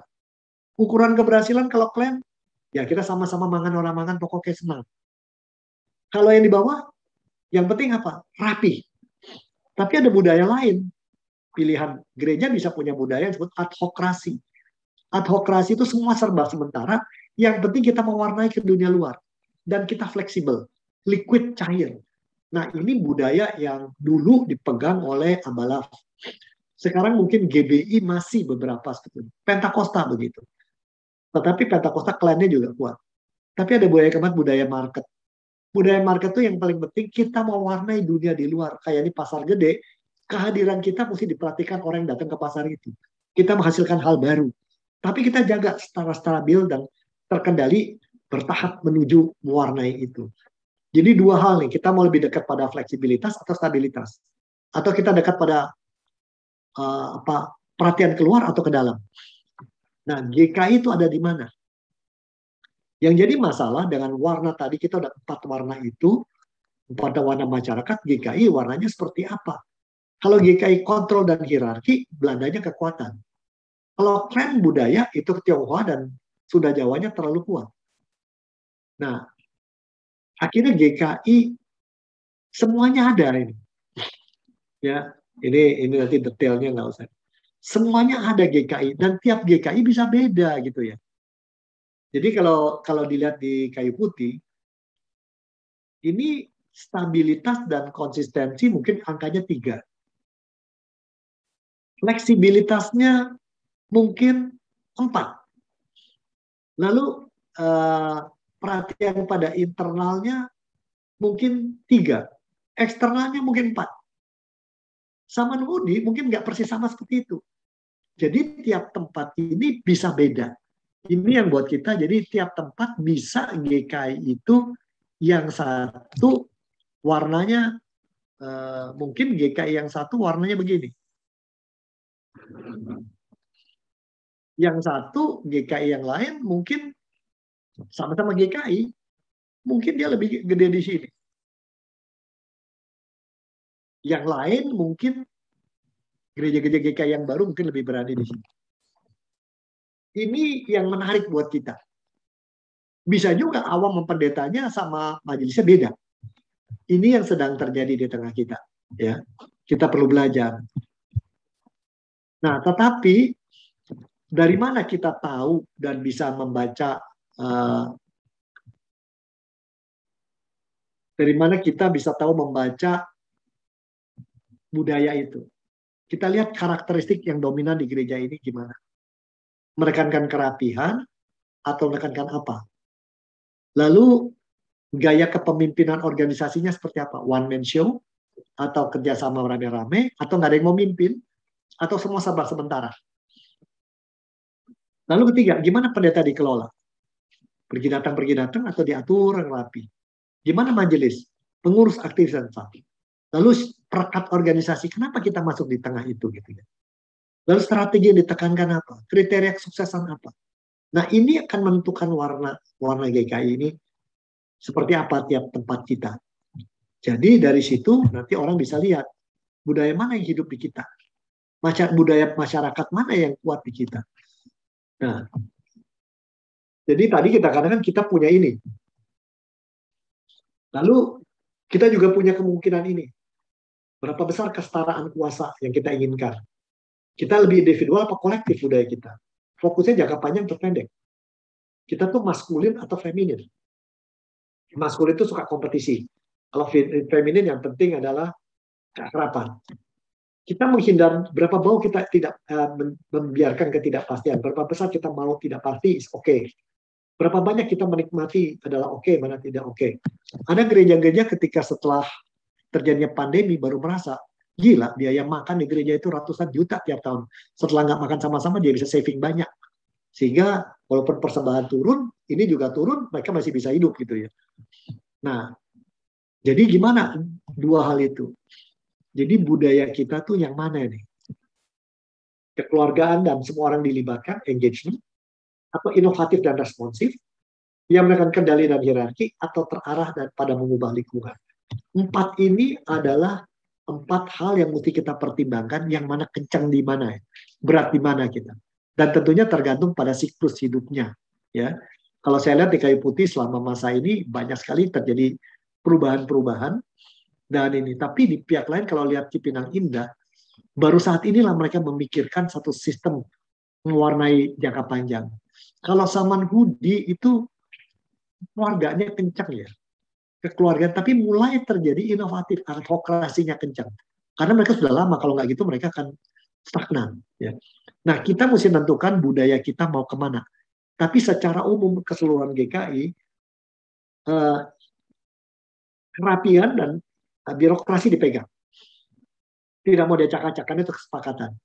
Tapi tidak semua birokrasi bisa dinegosiasikan kalau memang intinya bisa ditemukan itu. Jadi itu tidak kaku, tidak kartu mati itu, tidak harga mati. Kedua, relasi sangat penting. Jadi warna klannya masih kuat, kekeluargaan. Kalau dulu kekeluargaannya antar satu etnis, sekarang kita berteman gitu ya. Apapun sukumu nggak ada masalah. Yang ketiga, keinginan berbagi keluar, kalau lihat visi misi GKI kuat ya. Menekankan hidup spiritual, di mana tiap orang bertumbuh, menginginkan kita mewarnai keluarga, mewarnai tempat kerja, mewarnai masyarakat, bahkan pemerintah. Itu besar. Kita tuh benar menekankan garam dan terang dan penginjilan itu kuat. Ya. Nah, tapi kemudian GKI juga punya warna lain, nanti kita lihat ya, di dalam soal ini. Bahwa di dalam kita, tiap gereja nggak persis sama. Dan itu oke. It is okay. Saya stop dulu di situ ya. Jadi, budaya kita ada budaya suku dan budaya lain, tapi kita juga ada budaya organisasi. Dan itu mungkin tergantung warnanya di mana, nggak sama gitu ya. Sebab misalnya kalau Anda ke pinggir Tangerang, saya lupa salah satu gereja itu, saya kaget, gereja itu barangkali isinya 80% orang dari Jawa Tengah. Pendetanya orang Tionghoa dari Jakarta. Dia baru satu generasi di GKI. Tapi dia sangat suka dengan protokoler dan sistem liturgi yang rapi. Itu cocok dengan orang-orang Jawa di sana. Sehingga gereja itu mungkin gereja yang pertama kalau masuk kebaktian, Alkitab diarak keliling gitu ya. Dan perempuan banyak kan duduk sebelah sini, laki duduk sebelah sini. Kayak di GKJ. Ketika saya khotbah sana dan bawa istri saya, dia sengaja duduk di tempat laki-laki. Itu orang pada ngeliatin semua. Begitu keluar saya tanya, kamu sengaja? Iya. Apa-apaan GKI kayak begini, perempuan dipisah sama laki? Itu benar-benar budaya paternalistik, itu budaya maskulin. Nggak ada ya. GKI nggak gitu. Dia sengaja melakukan itu ya. Istri saya memang gitu orangnya. Saya ketawa gitu. Di sana itu normal gitu. Nah ini tapi kalau berani melakukan itu di tengah GKI yang sangat urban, itu bisa jadi persoalan gede gitu ya. Nah, tapi ada GKI juga, ini kebaktian ketiga yang sore, itu mulai dengan MC, itu persis seperti Hillsong kebaktian. Pakai lompat-lompat, tepuk tangan, liturginya diikuti, ada salam doa, tapi suasananya kayak Pentakosta, pakai tepuk tangan, pakai kicik-kicik, pakai segala macam. Saya sampai ini gereja luar biasa. GKI. Tapi ada yang kayak begitu di situ ya. Padahal itu GKI Surabaya yang kami lihat kebaktian tiganya kayak gitu. Ada lagi GKI yang warnanya injili banget itu ya. Tapi reform juga. Tapi yang paling menarik ikut ibadahnya, yang ngisi pendetanya umumnya dari saat malam. Yang sangat, saya bilang injili, tapi juga cukup formal. GKI mana yang suasananya lebih yang sangat cair banget. Ini di dekat Maja sana di Tangerang. Itu rada cair tuh gereja itu. Jadi GKI itu kan memang dimungkinkan kita beda-beda, cuma kita harus sadar kita milih apa dan warna apa yang ada di sana. Ya, kita tidak mau ada satu warna menjadi dominan. Tapi warna kita sekali lagi adalah dekat pada Alkitab, entrepreneur itu pasti, ya. Kelompok-kelompok kecil ya dialog.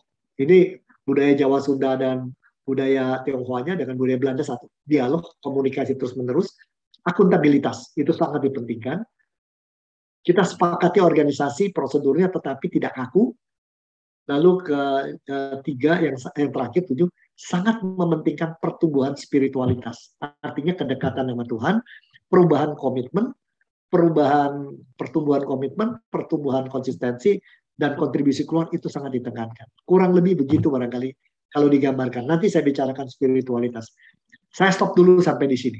Jadi jangan kaget ya, tidak ada satu yang uniform. tiap tempat dimungkinkan perbedaannya. Cuman yang sama itu yang tadi. Ya kalau satu GKI itu jadi birokratis saja, itu ini bukan GKI ini. Jadi kalau nggak GPB atau HKBP itu bukan kita. Orang ngomong gitu. Tapi kalau GKI lagunya gombrang-gambreng model kayak di satu GBI, orang ini Pentakosta bukan kami. Tapi kalau GKI itu terlalu nikmat, orang bisa ini kayak gereja Katolik. Jadi GKI itu ada istilah Pak Kuntadi almarhum, bukan ini, bukan itu. Tapi ada di tengah-tengah dan berkelindaan gitu ya. Seperti orang nari, bukan jazz, bukan wayang, bukan klasik. Jadi apa? Ada unsur jazznya diambil, ada wayang ini, dan itu di ramunya tergantung di tempat di mana Anda ada. Itu yang menarik buat kita. Cuman kalau organisasi dipegang tata gereja, tata tertib. Kayak ini tanggal 22 ulang tahun GKI. Dari apa namanya penuntun, dia penuntun. Tapi apa setiap pendeta setempat harus ikut itu mati-matian? Enggak juga. Teksnya iya, inti beritanya iya. Tapi bagaimana berita itu bisa dibawakan, alurnya kayak apa, ceritanya kayak apa, itu dimungkinkan pembedaan. Itu lagi ruang untuk perbedaan ada, ruang untuk penyatuan ada. Oke, stop dulu di sini. Nah, sampai di sini ya. Nah, lalu ada pertanyaan ini menarik nih. Ini bukan pertanyaan, mungkin lebih ke komen ya Pak, dari Pak Ya. Pak Budiman. Ya. Dipengaruhi oleh usia jemaatnya mungkin ya, usia lansia dominan atau usia muda dominan atau usia-usia mahasiswa tadi yang berbeda-beda itu. Terutama milenial ya sekarang ini ya. Anda tahukah bahwa maaf kalau saya salah hitung ya, tapi saya ada punya data 3 tahun, 37% anak GKI tidak beribadah di dalam GKI, anak muda ya. Nah, kata mereka sih katanya ada yang bilang JPCC yang paling banyak nyedot, ada yang bilang IES International English Service dari Gereja Isa Al-Masih, ada yang bilang juga IGCF. Tapi saya punya pendapat lain, meneliti sendiri. Kalau pagi jam 10 tuh kebaktian pemuda jam setengah 11. Kalau saya nggak dinas, saya datang pagi, saya keluyuran. Saya suka minum coklat di Starbucks sama raisin scone. Saya duduk, muda kami ada di situ, buka laptop, pakai headphone, dengerin firman Tuhan sampai keluar air mata segala. Jadi rupanya dia suka firman Tuhan. Dia suka ibadah, cuman dia nggak suka kalau ibadahnya panjang-panjang ya. Habis firman Tuhan, habis doa syafaat ya udahan. Kalau ibadahnya panjang pakai ini doa apa kami dinyanyikannya, nggak tahan. Nggak tahan. Ini menarik buat kita. Ini menarik. Jadi anak muda kita bukan pergi ke tempat lain. Ada di AIS ya, nggak banyak lah. Saya temukan anak kayu putih di AIS paling 2 orang. 2 keluarga itu karena anaknya butuh sekolah minggu bahasa Inggris, termasuk cucu saya. Habis GKI nggak punya yang pakai bahasa Inggris, dia kesono lah anak. Lama-lama anak kita ikut, lama-lama sudah jadi mimpin, lama-lama sudah mimpin self group dan lain-lain. Mereka dimanfaatkan setiap awam, di engage ya. Kalau kita nggak, engagement kita masih terbatas ya pada komisi aktivis, tapi banyak orang belum di engage. Kalau mereka tiap orang membentuk kelompok dan itu disuruh terlibat itu tiap tengah minggu pasti ada aktivitas ibu-ibu sendiri, bapak-bapak sendiri, anak muda. Nggak ada orang yang nggak ikut. Jadi seakan-akan kebaktian 3 kali. Apakah itu ya mula-mula si anak saya. Lalu ya itu engagementnya kuat. Di kita nggak. Dilihatin dulu siapa ini orang, dia perhatikan dulu dan lain-lain. Nah itu satu ya catatan saya. Jadi anak muda kita mungkin tidak pergi, mungkin karena budaya kita masih budaya dewasa ya. Lagu dinyanyikan dengan cara dewasa, sistem khotbah, sistem sekarang lagi online, apalagi onsite-nya pindah konten bentak-bentak gitu. Padahal bisa dikecilin gitu ya. Gereja Kristen Baptis Jakarta di Kelapa Gading, dia kalau online dia bilang pokoknya Pak seluruh dari awal sampai akhir 50 minutes. Jadi Bapak tolong khotbah jangan lebih dari 20 menit. Tapi jangan one way, engage gitu. Wih, kok bisa ya? Lalu saya amati, oh ya memang kita masih kebanyakan, berarti kita PR besar nih. Beberapa gereja mulai membuat rencana plan 2 tahun ke depan bahwa akan sangat ditekankan gereja rumah sekarang. Gereja rumah itu artinya apa? Enggak kita kebaktian model dengan celana kolor doang, sambil kebaktian makan waffle gitu, enggak. Kita kebaktian, begitu lilin dinyalakan di rumah, kita tahu sedang berbakti, maka semua anggota rumah mulai mengambil sikap teduh. Dan kita berpakaian pantas di kebaktian. Dan kita diharapkan tiap rumah ada sudutnya untuk semacam altar. Ada gereja-gereja sudah mulai menuju sana. Kayaknya Kayu Putih menuju sana juga. Kayaknya Saman Hudi juga, kayaknya ya. Saya belum meneliti lagi. Tapi kedua, ditekankan bahwa sangat perlu kita memikir ulang apakah liturgi sepanjang itu harus masuk sepanjang itu ke dalam gereja kita. Apakah bisa online-nya disederhanakan. Nah, ini yang bisa saya katakan. Jadi terima kasih betul. Usia dominan, lansia, muda-mudi ini memang ada PR besar buat kita menyatukannya. Jangan lansia merasa terbuang, jangan muda-mudi merasa tidak ada tempat. Ya. Apalagi profesional. Dan sedihnya sekarang anak-anak kita yang beranjak sekolah ke Beijing, pulang kumpulnya di saat. Sedang anak-anak kita yang sekolahnya di Amerika, pulang ngumpulnya di mana? Yaitu IES, International English Service. Kebaktian mulai dengan 70 orang, sekarang bisa sekian ratus, hampir 1.000 lebih. Dan lucunya orang GKI, ada yang sampai mau mengeluarkan uang puluhan miliar supaya mereka punya ruang sendiri. Ya, ini buat saya hal baru ini yang kita nggak pernah mikir. Oke. Ada yang mau tanya? Ada satu nih Pak, baru muncul dari Kak Ika. Menurut Pak Robi, jika kita mengikuti tren maunya generasi muda, apakah kita akan menjadi kehilangan culture GKI? Oke, jadi intinya culture GKI yang saya tuliskan itu setelah saya amati semua, GKI itu gereja, ya bukan nyombongkan diri, gereja yang paling terbuka untuk belajar hal baru. Itu yang kita lihat. Ya. Jadi ketika di tengah kondisi Orde Baru yang mau totalitarian, satu-satunya pendeta di Indonesia yang berani mempersoalkan dasar negara adalah orang GKI, Pendeta Eka Dharma Putra. Menuliskan disertasi tentang Pancasila. Menarik sekali. Ya. Ketika gereja-gereja di Indonesia banyak yang gereja Tionghoa komplain tentang ketionghoaan yang merasa ditindas dan lain-lain, satu-satunya pendeta yang mengatakan tidak benar bahwa orang Tionghoa jadi korban penindasan itu narasi. Yang real story-nya adalah orang Tionghoa mengalami penindasan itu hanya dari tahun 40-an sampai tahun 50-an. Sebelumnya ada juga orang Tionghoa yang menindas orang lain. Sama-sama jadi korban penindasan. Dan tidak benar Islam membenci Tionghoa. Karena agama Islam dibawa oleh orang Gujarat, orang Aceh, dan orang dari Guangzhou ke Palembang. Bahkan jumlah orang Islam terbanyak, komunitas yang terbanyak adalah di Palembang. Itu komunitas Tionghoa Islam, cuman Islamnya dari alih yang seperti sekarang. Itu sudah yang menulis itu siapa? Orang GKI. Ada dua. Didik Wartanada tuh jagoan dalam. Kedua ya saya nulis itu. Cuman saya udah nggak berminat, setelah itu ya udah nulis yang lain, lebih kepada spiritualitasnya. Jadi sebenarnya di dalam hal itu kita dalam hal itu adalah suka belajar. Nah, apakah gereja dalam hal itu kadang suka bermain aman, ya, dan tidak punya sikap? Tergantung dari sudut pandang apa. GKI menunjukkan dari sudut misi dan lain-lain.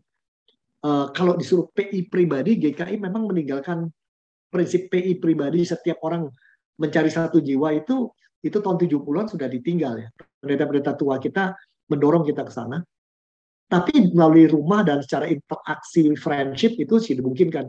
Tapi justru GKI melaksanakan misinya dalam bentuk menyebarkan nilai-nilai Kristiani, terutama ke tengah masyarakat melalui pendidikan.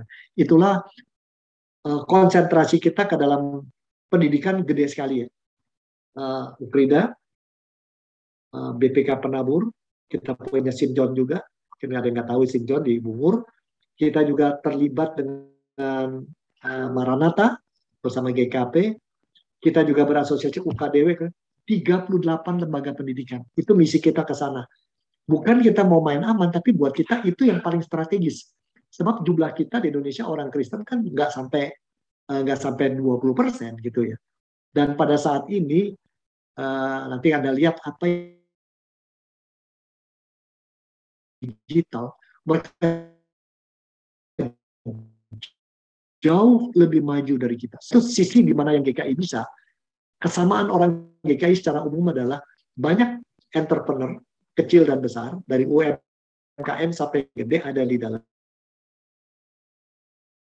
Wah, ya kita lemah dalam jumlah jumlah pegawai negeri dan tentara, tapi dua ini kuat. Karena itu misi itu dikaitkan dengan dua ini. Jadi misi ke dalam dunia kerja itu kuat sekali GKI. Jadi orang GKI kalau di dalam dunia kerja, ya bukannya tidak pernah bisa kompromi, tapi masih dalam batas-batas yang masih bisa diterima begitu ya. Jadi ini dikatakan. Tapi kalau GKI suruh revolusioner, apa artinya berjuang dalam arti frontal, itu dari semula kayaknya bukan warna GKI. Belandanya ya bukan, Tionghoanya juga bukan, ya budaya urbannya juga bukan, apalagi budaya Jawa Sundanya bukan. Itulah kalau ada kelompok yang mau masuk ke dalam, itu orang-orang GKI kan melihat di belakang dia motivasinya apa dulu. Ya. Itu kan temporary kasus Yasmin lama gara-gara persoalan itu gitu. Nah itu yang saya bisa jawab. Ya, saya bacakan berikutnya ya Pak ya. Ya. Bagaimana pendapat Bapak tentang banyak kesan bahwa GKI menjadi gereja yang tidak punya sikap atau hanya main aman? Ya tadi saya sudah katakan tergantung kita lihatnya di sudut mana ya. Kalau orang yang tipe perjuangan yang berani nekat-nekat sih itu memang dilihatnya begitu. Tapi bagi orang yang melihat itu konsistensinya ada karena GKI memilih jalan perjuangan melalui pendidikan. Di situ konsisten kita. Tapi nyatanya setiap apa yang GKI postur GKI malah diikuti oleh gereja-gereja lain gitu ya. Bahkan PGI pun kadang-kadang ya kelihatannya diwarnai kita juga. Jadi demikian kira-kira. Jadi memang GKI tidak mau frontal, kelihatannya begitu. Sangat tidak mau frontal tapi tidak mau diem gitu. Jadi mencari istilah kita bernavigasi gitu kan. Kira-kira itu gambarannya. Ya. Nah ini ada lagi ya. Lanjut Pak. Pak Robi kira-kira ya. Yang akan datang wajah GKI seperti apa? Kira-kira 10 tahun akan datang wajah kita seperti ini. Oke. Ini penting nih. Kita berada digital, kita suka apa enggak? Ketika dunia itu masih dunia komunikasi oral, verbal, maka kalau kita bicara Tuhan itu, kita membayangkan Tuhan itu didengar suaranya, bukan visual. Kita tidak memvisualkan Tuhan. Jadi orang membayangkan suara Tuhan. Kalau macan menggeram, kita nggak lihat wajah macan, tapi data Allah nih. Nah, macan di situ. Juga dengan Allah, orang dengarkan Allah. Allah bicara pada kita, Allah dengar, gitu ya. Dan orang seperti itu tidak ada orang dianggap bisa mendengar lebih peka, ada yang tidak. Tapi tidak ada gradasi. Ketika mulai ada dunia tulisan, nah mulai jadi. Antara Allah dan manusia tidak ketemu di alam dengan pendengaran dalam hidup sehari-hari. Tapi Allah bicara dalam tulisan, dalam Alkitab dan lain-lain. Mulailah ada yang bisa nafsir, ada yang enggak. Ada yang bisa baca, ada yang enggak. Terjadi gradasi awam dengan yang terdidik. Awam dengan priest and the layman. Mulai. Ketika terjadi dunia cetak, nah ini. Nah itu gereja Katolik kan dulu yang bisa baca itu cuma hanya pastor-pastor, bahasa Latin lagi kan. Yang lain ketika Martin Luther itu bisa berhasil karena budaya percetakan Gutenberg kemana-mana, terjadilah heboh gede. Terjadi heboh besar. Jadi setiap rakyat bisa baca Alkitab dong, bisa menafsirkan. Kacau nih dunia katanya. Nah itu terjadi. Bahkan Martin Luther sendiri pun kemudian hari, ini kudu hati-hati nih orang baca Alkitab semaunya dan menafsirkan semaunya. Terutama kalangan anak baptis yang suka baca begitu. Ya, ini terjadi keramaian. Nah, tetapi ternyata terjadi demokratisasi informasi tentang Tuhan dengan itu. Tapi gereja masih terpecah-pecah setelah menurut aliran interpretasi. Ketika datang dunia broadcast, nah ini dia. Pertama kali gereja dalam sejarah dapat tantangan goyang. Gereja tidak pegang otoritas satu-satunya menafsirkan Alkitab dan menyampaikan. Orang bisa juga nonton TV, berkiblat pada satu pendeta tertentu, Billy Graham kayak Swagard ke atau siapa saja yang dia muliakan, dia mendapatkan Tuhan yang menyentuh hidup dia. Dia nonton dari layar, didoakan oleh si pendeta. Saya pernah dengar cerita seorang ibu anaknya sakit dulu, lalu pendeta itu, Anda sudah coba segala macam, sekarang letakkan tangan Anda di layar. Kita doakan Tuhan akan menolong anak Anda. Dia telah katakan, benar anaknya sembuh. Dia sampai, kok bisa ya? Pendeta itu ngomong melalui layar dan lain-lain. Nah, terjadilah itu dan gereja pada waktu itu kegoncangan besar sampai tahun 80-an. Itu gereja goncang. Jadi karena pertama kali orang anggota gereja bisa tetap aja ibadah tapi diam-diam dia berkiblat pada pendeta lain. Itu yang disebut TV preacher itu kan. Ya, yang disebut TV evangelicals. Nah, sekarang dengan ada digital, nah ini GKI ini, apalagi sekarang. Kebaktian online. Pertama, orang yang sudah biasa dengan dunia digital beda dengan dunia dulu. Dulu semua tersentralisasi. Saya yang bikin buku, saya yang nyatak, saya yang publish gitu ya. Saya pusat, kamu pemakai. Saya bikin film donat bebek, bikin komiknya begitu, Warner Bros. Kamu konsumen, saya pembuat. Saya mendistribusikan. Sekarang dalam dunia digital, muncullah Harry Potter bikin cerita, bikin film, tapi diam-diam di mana-mana muncul adalah apa yang disebut komunitas penggemar. Dan komunitas penggemar bikin cerita sendiri tentang si Harry Potter, tentang binatangnya Harry Potter. Tentu bicara tentang apa yang tidak ada di dalam cerita aslinya si Rowling. Rowlingnya ngomel, ini kok bikin cerita dari dasar cipta gue, ini hak ciptanya siapa? Nah, terjadilah, tapi Hollywood bilang, ini bagus dong, jadi nama kita kesebar kemana-mana, dikenal. Jadi zaman sekarang desentralisasi terjadi. Jadi bisa saja seorang pendeta khotbah, awam mendengar, mengambil khotbahnya, dia bikin khotbah baru berdasarkan itu ditambah dengan ilustrasi yang lebih bagus, dengan gaya yang lebih bagus, bisa terjadi itu. Bisa terjadi itu. Dan it's okay, katanya gitu. Jadi sekarang pertama-tama adalah otoritas gereja sebagai sentral akan banyak dipertanyakan. Dan 10 tahun ke depan akan terjadi. Ya. Yang kedua, kreativitas umat makin besar. Ya kan? Kreativitas umat makin besar. Sebagai contoh, ada seorang GKI ini luar biasa. Dia menemukan awam banyak bertanya tentang itu dan pendeta tidak jawab karena nggak ada waktunya untuk ketemu gitu ya. Dan awam juga malu. Nanya majelis juga nggak berani. Maka dia bikin acara setiap minggu jam 7 sampai jam setengah 8. 15 menit segala macam pendeta dari berbagai gereja bicara tentang topik tertentu. Misalnya topik tentang apakah jodoh di tangan Tuhan. Nomor 2, kalau sampai terjadi perceraian, apakah saya dihukum Tuhan seumur hidup? Yang ketiga misalnya, apakah kalau saya udah bikin salah, Tuhan seumur masih mau pakai saya apa enggak? Pertanyaan-pertanyaan sederhana yang down to earth, yang setiap orang hadapi. Kalau saya menyogok, berdosa enggak? Dan uangnya nanti dipakai untuk melayani orang yang susah. Yang dia bikin daftar itu dan berbagai pendeta disuruh milih mau yang ngomong yang mana gitu. Nggak berasa tahun ini udah tahun bulan ke-15, 19. Tiap minggu kali 4, 19 bulan kali 4. Benar ya? 1 bulan 1 bulan boleh. 1 bulan 4 jadinya. 1 bulan 4, 19 itu jadi hampir 800 ajaran gitu. Khotbah. Dan dia cari pendeta yang memang pengetahuannya tidak nggak berasa dia punya perpustakaan 800 bahkan apa saja tentang Tuhan Anda bisa tahu tentang hidup pribadi, aplikasi. Nah ini menarik ini. Itu bukan gereja yang bikin. Kenapa gereja nggak lihat kebutuhan itu? Awam yang bikin. Dan ini akan terjadi. Jadi gerakan awam makin besar, entrepreneurial makin besar, ketiga desentralisasi besar, yang keempat multi-community engagement atau kelibatan orang di berbagai komunitas. Saya anggota GKI, kadang-kadang kalau saya butuh hiburan firman Tuhan, saya membuka apa namanya website Shabbat. Shabbat itu dari orang Kristen Israel kadang-kadang, tapi juga ada Israel. Saya banyak dapat hiburan sana. Atau saya melihat kelompok yang namanya contemplative preacher. Itu mengadakan banyak pengkhotbah, khotbah, tapi dia tidak cukup mengkontemplasikan kebaikan Tuhan. Saya banyak dapat hiburan. Atau dari Bedmore gitu. Nah, tapi seorang GKI gitu.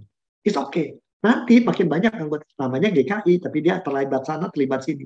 Dampaknya apa buat kita tuh nanti? Tapi lebih lanjut lagi. Orang suka ikut acara yang dapat 300-400 orang. Orang sukanya segini.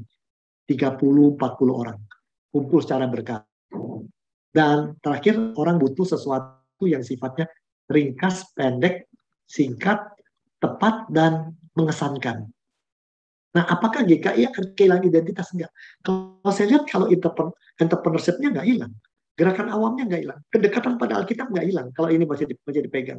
Kepedulian ke masyarakat, berbagi ke masyarakat makin kuat dengan cara gini. Karena kita berkolaborasi dengan banyak tempat. Dan ini akan menjadi isu. Maka nanti namanya identitas gereja, bukan hanya identitas gereja yang penting, tapi identitas sebagai warga kerajaan Allah. Itu perkiraan kita. Siap nggak kita menerima gitu? Saya GKI, tapi saya juga warga kerajaan Allah. Di dalam GKI saya selalu lakukan itu. Kira-kira 10 tahun akan datang akan begitu. Cuman, nah ini yang saya bisa katakan barangkali. Kita kan mengalami banyak gonjangan. Kita mesti siap. Terutama sistem pendidikan kita nggak bisa hanya sekolah online saja. Mesti hibrid nanti. Jadi nanti gereja saya bayangin kita khotbah gini, muncul di mana-mana, dan suara awam kita dengar ditampung dari pertanyaan awam. Khotbah berikutnya kita lihat Alkitab mengajarkan apa, sehingga terjadi percakapan dua arah terus-menerus, dan semua mendorong kita juga menjadi orang yang menginspirasi dan merangkul orang sekitar kita. Harapannya sih begitu. Ini tidak mudah tentunya. Oke Pak, tadi sedikit menyambung tentang kebaktian online ya Pak. Ini juga ada pertanyaan tentang bagaimana GKI harus bersikap terhadap jemaat yang semakin kabur dengan kebaktian online ini. Nah, itu yang dikatakan kabur ya. Nanti ya tadi saya baru ngomong di sidang majelis kami juga di BPMJ. Saya katakan gini, kayu putih 4.500 orang. Nanti kebaktian terjadi, begitu kita sudah normal kembali, itu normalnya baru nih modelnya. Kebaktian jalan, tapi streaming jalan. Yang datang kebaktian mungkin nggak 4.500 lagi, mungkin cuma 4.000. Yang di rumah, yang dengerin berapa? 500 orang kita, tambah 1.000 orang luar. Jadi jumlah kita akan makin, jangkauan lebih banyak, kehadiran onsite lebih sedikit. Itu perakiraan saya katakan. Karena saya membuat pakai itu berdasarkan studi yang saya lihat di berbagai negeri lain. Karena anak muda jadi pikir daripada gue macet-macet ke gereja, dengar kebaktian gitu lama, mendingan gue dengar dari rumah. Dan kalau pakai core segala macam, dia core-nya sampai 4 lagu, aduh gue kencing dulu, makan kue dulu, baru balik lagi. Kita ikut, tutup, selesai. Atau kita nanti belajar bikin kebaktian jangan lebih dari 50 menit. Singkat padat begitu. Di setelah itu ada kesempatan untuk ngobrol-ngobrol. I don't know. Ini akan mengarah ke sana kita. Nah, bagaimana orang itu akan hilang, pergi nggak? Saya berpikir begini. Kenapa satu orang pergi ke satu tempat? Ini tip ya, boleh dipertanyakan, dan ini sudah saya bicarakan di berbagai sekolah teologi dan di Bina Warga. Saya menanyakan sama teman-teman, kenapa kalian ke JPCC? Kenapa kalian ke AIS? IGCF? Kenapa Anda dulu pergi ke Abalaf? Kenapa, terutama yang KKI Putih juga, kenapa anak-anak muda yang GBKP sekali KKI Putih? Kami temukan jawabannya satu, gereja yang menarik itu bagi terutama kalangan sampai usia 3-an, gereja yang memberikan mereka istilahnya alur, roadmap. Jadi gini roadmap itu.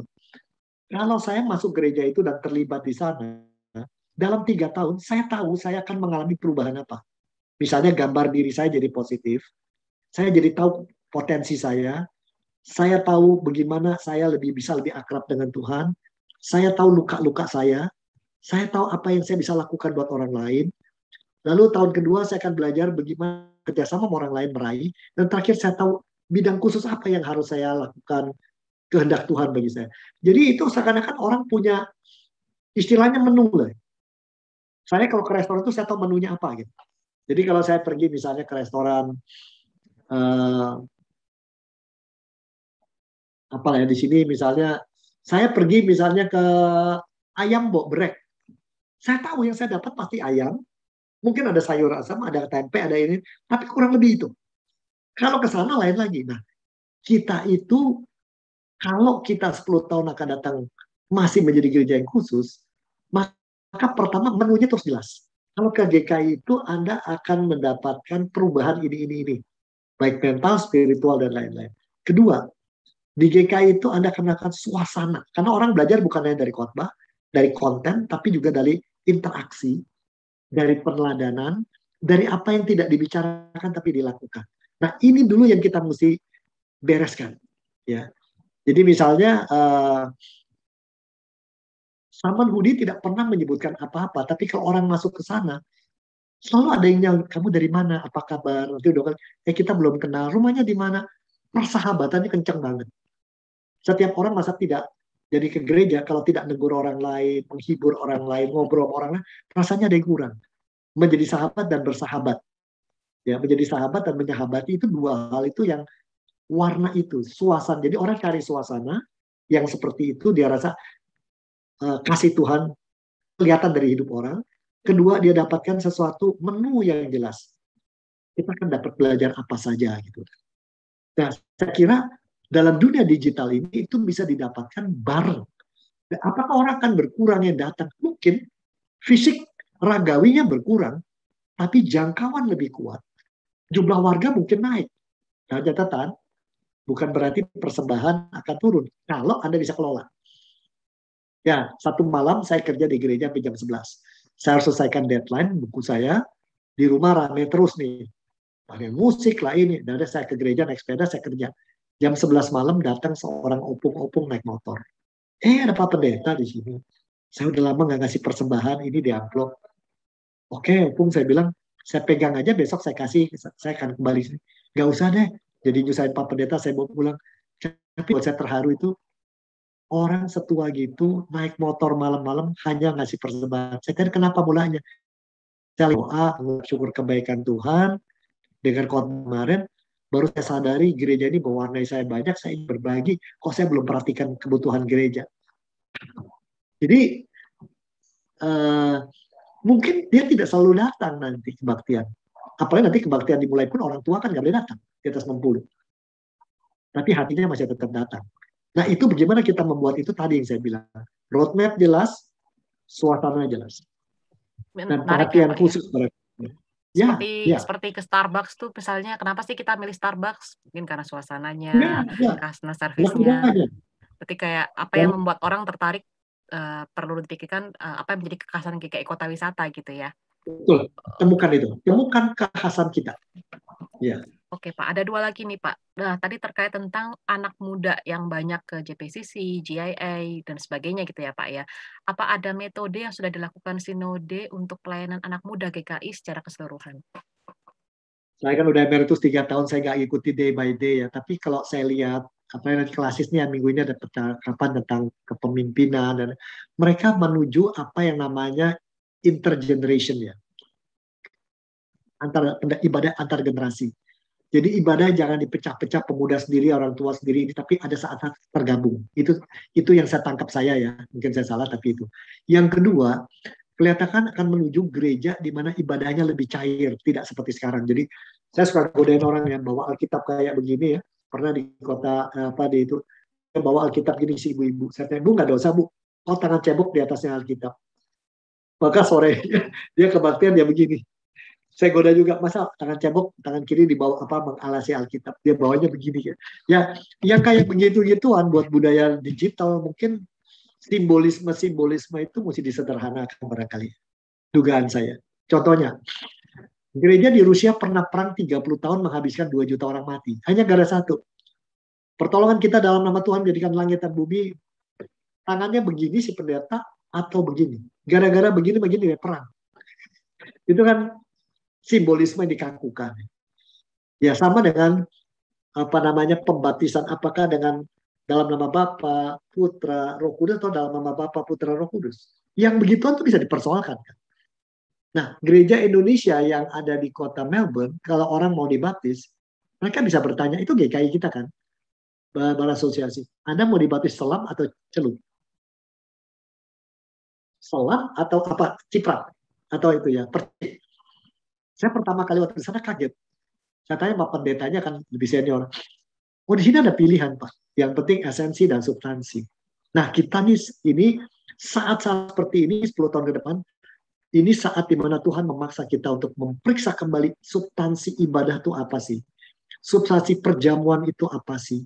Ya ada gereja misalnya perjamuan itu tidak harus ragawi. Itu kan gereja Katolik karena begitu lonceng dibunyikan, roti dan anggur betul jadi darah dan betul menjadi substansinya menjadi darah sesungguhnya dan tubuh tubuhnya. Jadi nggak boleh dirubah. Itu bukan simbol. Tapi gereja Pentakosta bilang mau makan roti yang dibikin dari rumah atau roti itu kan sama-sama simbol. Nah buat kita rada susah ya. Tanda dan meterai. Ini simbol tapi juga meterai. Ada halnya. Nah itu kita mesti tafsirkan ulang artinya apa. Ibadah keluarga itu jadi gereja yang berpusat di rumah itu apa? Itu menuju ke sana kok kita. Nah, terutama buat ngadepin anak muda ke depan, rasanya tidak GKI mungkin nanti akan terpecah ke 2 jalur. Satu yang sangat menekankan simbolisme tradisional, yang kayak sekarang itu yang 2 Bapa Kami dinyanyikan, nyanyi 1 lagu harus 4 ayat, bukan cuma 2. Yang Alkitab diarak dulu, dan ada yang ingin itu, tapi ada yang penting substansinya, yang penting formatnya yang lancar aja, yang liquid aja gitu. Nah, 2 itu mungkin ada di GKI. Buat yang senioran lebih suka yang khidmat, ada menunya. Bagi yang anak muda, ya Anda tinggal milih. Ya, di Komisi Pemudanya Kayu Putih kan budayanya lebih pakai MC, pakai apa. Tapi terakhir saya ke sana setahun lalu saya kaget. Kok banyak orang umur 40 masuk ke sini ya? Saya tanya, why? Padahal ini kan lu jalan kaki naik 4 langkah kan, 4 tingkat. Karena kita nggak ada 3 tingkat, nggak ada lift. Dia bilang, ini lebih ringkas Pak, tidak selama di umum, tidak sebanyak orang di umum, lalu khotbahnya juga lebih gampang diterima. Padahal khotbah dia juga, saya Hilda Adi, cuman kita khotbah di mimbar gede, sini kok kelihatannya rasanya beda. Saya itu merasa begitu ya. Jadi kesimpulan saya, ini saat kita belajar melihat substansi, lalu memodifikasi simbol-simbol, yang mana mesti kita pertahankan, mana yang bisa dibuang. Ya. Yang susah kan baptisan anak. Apakah boleh di mimbar pendeta ambil air, kubaptiskan nama Bapa Putra Roh Kudus, di rumah bapaknya ambil air, anaknya dipegang sendiri. Boleh nggak begitu?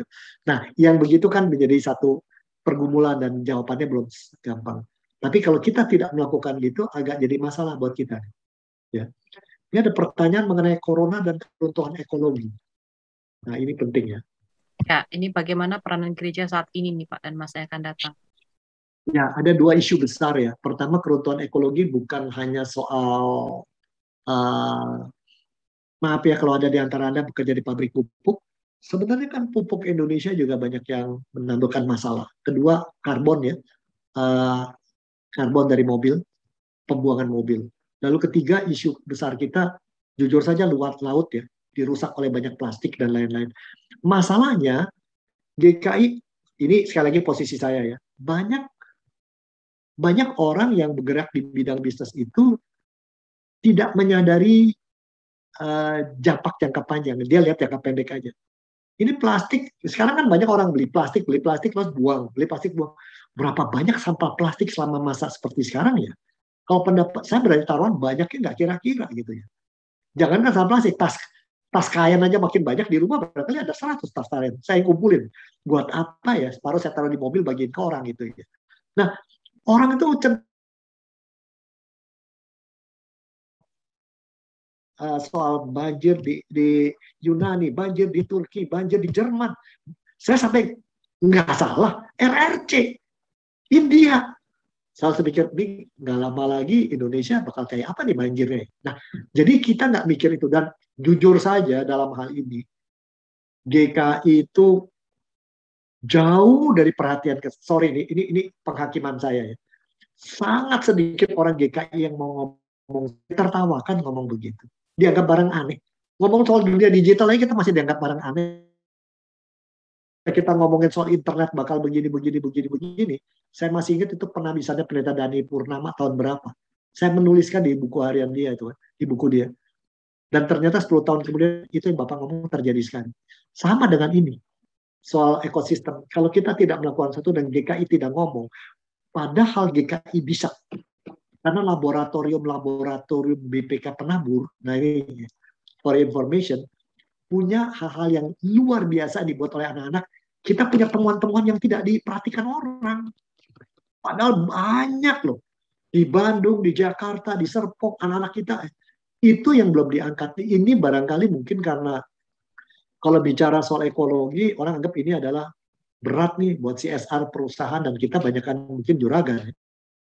Padahal ini kan kapal kita bersama. Ya kita bisa bikin meja makan besar, dapur yang bagus, kalau kapalnya bolong kan cilaka. GKI belum berperan. Kalaupun berperan mungkin saya tidak tahu banyak. Itulah sebabnya kami ngomong soal ketahanan pangan 1,5 tahun lalu. Perlunya kita bikin ketahanan pangan. Karena rantai pangan kita pun bermasalah. Jadi terima kasih kalau ada di antara Anda sudah menyadari hal ini. Marilah kita yang sudah menyadari, tolong jangan berhenti ngomong. Terus aja ngomong soal ini lah. Tulis kayak ngomong kayak masukin ke blog. Lama-lama orang perhatiin juga. Mesti berani nekat lah. Ya, kira-kira begitu. Terima kasih. Ya. Oke Pak, berikutnya ini ada tambahan 2 lagi boleh ya Pak ya pertanyaannya? Oke, ya. Ini mungkin keluhan agak panjang nih Pak. Pak Robi tadi menjelaskan tentang consumer behavior atau sisi demand dari jemaat. Bagaimana dengan sisi supply-nya Pak? Yaitu tentang kaderisasi aktivis dan pengerja di jemaat. Ke depan karena terlalu cair komunitas dan kesetiaan dengan satu gereja menjadi kabur. Bisa jadi nih seorang bisa aktif di beberapa gereja sekaligus. Bagaimana cara menjadi aktivisnya? Padahal tantangan suatu gereja, menu-menu harus terus diupdate supaya tidak ketinggalan. Tapi siapa nih yang mau menata menunya kalau kadernya tidak bisa terjaring? Oke. Jadi tadi poinnya adalah bagaimana nih kalau yang ke depan itu komunitas gereja itu cair gitu ya, di mana orang bisa ke beberapa gereja sekaligus. Bagaimana untuk cara menjadi aktivis gitu. Padahal gereja harus terus selalu diupdate dengan menu-menu yang sesuai dengan kebutuhan gitu. Tapi sementara siapa yang mau menata menunya, sementara kadarnya tidak ada yang bisa terjaring gitu Pak, kurang lebih.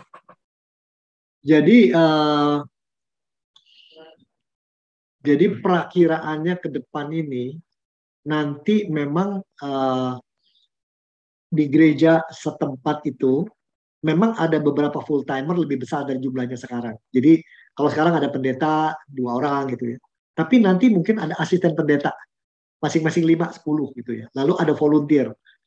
Nah, volunteer itu yang berkelayar-keluyur ke berbagai gereja kasih masukan kepada yang asisten pendeta ini. Mereka yang meracik programnya, menjaga kelangsungan seperti itu. Perkiraan kita sih bakal begitu. Itu kan sudah dilakukan di berbagai gereja lain ya. Kayak di Semarang itu di JKI ya, Jemaat Kristen Indonesia-nya Petrus Agung, walaupun beliau udah nggak ada, Ibu Tina ya masih bisa menjalankan karena justru yang banyak dan dia kan bukan karismatik, jangan berkarisma, justru anak buahnya itu jadi tim-tim. Tapi sekarang bentuknya gereja, barangkali nanti yang perkiraan kita mungkin jumlah majelis nggak banyak ya, paling 20. Lebihnya pokja. Sebab kalau pakai sistem urutan itu yang strukturnya piramid itu, kayaknya nggak akan cukup bisa agile ya untuk menghadapi dunia yang begini berubah. Itu satu yang saya katakan ya. Lalu berikutnya lagi yang bisa saya katakan, apakah akan hilang justru kemampuan gereja beradaptasi? Apa mungkin sebaliknya dari sisi lain? Sekarang bayangkan kalau satu gereja itu ya, kayak di Tangerang, itu GKI berada di Citra ya. GKI berada di bukan satu kompleks, bukan satu daerah. Tanah itu barangkali gedenya berapa ya? 4.000 meter, barangkali ada 3.000 meter. Situ ada GKI, ada gereja karismatik apa gitu, satu lagi kalau nggak salah KBP, dan ada 4 gereja di satu lokasi. Bayangkan kalau nanti gereja ini anak buahnya dengerin sono, apa kita jadi rusak? Bukan, malah tinggal pendetanya mau nggak kerja sama kita bikin program rame-rame yuk bersama. Jadi bukannya kita jadi hilang, tinggal kita mau nggak sebagai pimpinan gandengan dan pimpinan mereka. Jadi kita bukan bersaing sama mereka. Jadi misalnya kalau kita kerjasama sama JPCC, kalau bicara tentang bagaimana cara memilih jodoh yang baik, mungkin program JPCC lebih baik daripada kita. Ya udah, lu bikin program, gua support, gua sebarkan ke warga jemaat gue.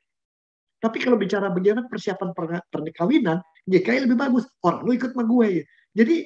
Jadi situasinya bukan kamu dan aku, tapi kita bersama. Barangkali begitu depannya. Nanti kalau perbedaan ajaran gimana kita ngomong. Tapi perbedaan ajaran kita ini jangan diangkat di sana ya. Lu ajarin tempat lu, ajaran lu, tapi gue nggak bawa di sini. Dan nanti ketika anak buah gue itu jangan lu ajaran lu. Jadi ini sekarang nanti sangat penting para pendeta, majelis untuk bisa rangkulan dengan gereja-gereja lain. Siap nggak kita ke sana persoalannya? Jadi tidak melihat orang lain sebagai kamu dan saya, tapi sebagai kami. Bukankah itu sudah terjadi? Ya, lihat Tokopedia. Ya, kolaborasi. Lihat Tokopedia gitu kan. Ya memang kadang-kadang orang belanja 2-3 toko barang ada jual barang yang sama di sana dengan harga yang berbeda. Tapi lama-lama mereka kolaborasi juga kan. Dia kehabisan barang minta ke sana, lu jual ke gue deh. Nah, barangkali ini yang kita lihat ke depan itu mindset kita harus berbeda. Kita mikirkan kerajaan Allah gitu. Cuman memang tidak mudah karena kita nggak biasa dengan gitu. Saya sih punya optimisme nanti akan ketemu juga stylenya. Cuman masalah yang terbesar ini yang terakhir. Ada 4 tipe spiritualitas. Ini yang saya mesti sampaikan sebelum kita akhiri. Ini sangat penting bahwa corak spiritualitas di dalam GKI itu jadi gini. Sangat penting tiap orang itu mengalami perjalanan spiritual. Perjalanan spiritual berarti punya pengalaman pribadi dan pengalaman bersama dengan Tuhan. Kayak tadi saya dengar majelis Saman Hudi yang cerita gimana suaminya kok bisa sembuh secara mujizat. kemana-mana cuma berdoa, padahal kami itu umurnya nggak lama gitu. Sehingga kami punya utang sama Tuhan. Pengalaman-pengalaman yang tidak biasa. Seorang yang punya kedekatan dengan Tuhan. Jadi seorang yang punya pengalaman spiritual itu ada barangkali ada 5 hal gitu ya kalau saya mau sederhanakan. Pertama, dia punya keintiman dengan Tuhan atau keakraban khusus atau encounter ya, kedekatan. Dan ini semua tokoh GKI mengalami. Majelis dan pendeta mengalami ini. Nah, pengalaman kita yang di Samanhudi dan Kayu Putih atau sama dan White Hasim dulu di mana saya ada, siapa yang memasuki itu dan dari gereja lain mengalami itu yang mungkin dia tidak alami kayak gitu. Berbeda dengan orang religion. Kalau orang beragama dia hanya aktif, ikuti persembahan, ikut doa, ikut PA, tapi dia tidak mengalami keheranan, sering dibuat heran dengan Tuhan, itu ciri-cirinya. Kedua, rasa aman dekat Tuhan. Ketiga, dia mengalami perubahan, transformasi karakter, komitmen, lalu kebiasaan, dan keempat, kepedulian dia berubah. Seorang yang spiritual itu menghadapi bukan kedekatan Tuhan, tapi juga mengalami perubahan 4 hal. Yang kelima, dampak dia menjadi inspirasi buat orang lain. Di tengah kesederhanaannya pun, dia menjadi inspirasi buat orang lain. Nah, GKI selama itu dipegang, dari dulu itu warnanya. Ya, 4 spiritualitas kita dan 4 budaya kita menekankan itu, maka kita akan jalan. Nah, spiritualitas diri ada 4 macam. Ada orang yang menekankan, saya seorang spiritual, yang penting saya bisa mengerti Tuhan. Jadi ada yang menganggap Tuhan itu abstrak, tidak bisa dipahami, tapi ada yang melihat Tuhan itu justru menyampaikan pemahaman tentang siapa diri kita kepada kita secara konkret. Ada yang melihat Tuhan bisa ditangkap secara pikiran, ada yang bisa dengan perasaan saja. Nah, di mana ada GKI? Nah, yang pertama, orang yang percaya Tuhan itu abstrak dan penuh misteri, ya, dan anggap itu hanya perasaan, ini menjauh dari keramaian, menyendiri mahayan misteri. Ini mungkin orang kebatinan, orang-orang biarawan suka ini. Tapi ada yang menekankan Tuhan itu konkret dan saya bisa rasakan. Jadi dia menekankan, dia sangat suka dengan ibadah, doa, PA, website atau apa, online, yang menyentuh hati, membuat rasa kita tersentuh oleh ibadah, doa, khotbah, perubahan karakter dan penginjilan. Ini warnanya gereja-gereja menekankan ini. Dulu ini GKI sangat menekankan ini dalam 30 tahun pertama. Ya, sampai tahun 50 masih. Tapi kemudian ada yang menekankan ini. Nah, ini cara warnanya Reformed Belanda ya, menekankan penalahan berteologi, kerapianan, keteraturan. Mungkin sekarang di tempat Pak Stephen Tong menekankan itu gitu ya. Di Eropa juga nalarnya kuat. Kalau tadi yang dibawa kan lebih pada perasaan. Lalu ada yang terakhir. Yang penting Tuhan itu abstrak, saya nggak ngerti segala-gala. Yang penting saya bisa lakukan sesuatu. Jadi saya bertindak aja melakukan teladan moral, gerakan moral di masyarakat. Nah, ini sebutnya spiritualitas pengubah. Kalau yang nomor tadi, yang menyendiri disebut pemuja. Yang tipe 2, pecinta. Yang tipe 1, pemikir. GKI itu dulu kuatnya 2 dan 1. Kuatnya 2 sekali, tapi setelah tahun 50, 1 dan 2 seimbang. Setelah itu 1, 2, 4 muncul semua. Jadi ini warna kita, ya. Ini warna kita dengan segenap kelemahannya. Yang kanan bawah bisa jadi anti-intelektualisme. Karismatik ekstrem juga bisa jadi dualis. Di luar lain, di gereja lain. Yang pemikir bisa terlalu intelektualis. Hierarki feodalis bangga kalau dia bisa punya gelar macam-macam. Kaku, sangat tradisional dan terdalam. Kalau yang di atas gerakan sosial semata dan penting win-lose. Nah, kita ini GKI itu, ya kita ini ciri-ciri nanti dipelajari sendiri aja. GKI itu lucu nih warnanya GKI. Jadi kalau dilihat yang di sisi kiri, ya, di sini GKI itu di sini. Pemimpin mungkin lebih rada di sini. Tapi sebagian besar rakyat mungkin masih ada di sini. Itu GKI. Tetapi itu tahun 80-an. Sekarang GKI ini juga ada. Ini juga ada, walaupun masih kecil ya, soal ekologi nggak dipusingkan, ya. Tapi sudah mulai ada yang pakai jalan salib, ada yang bikin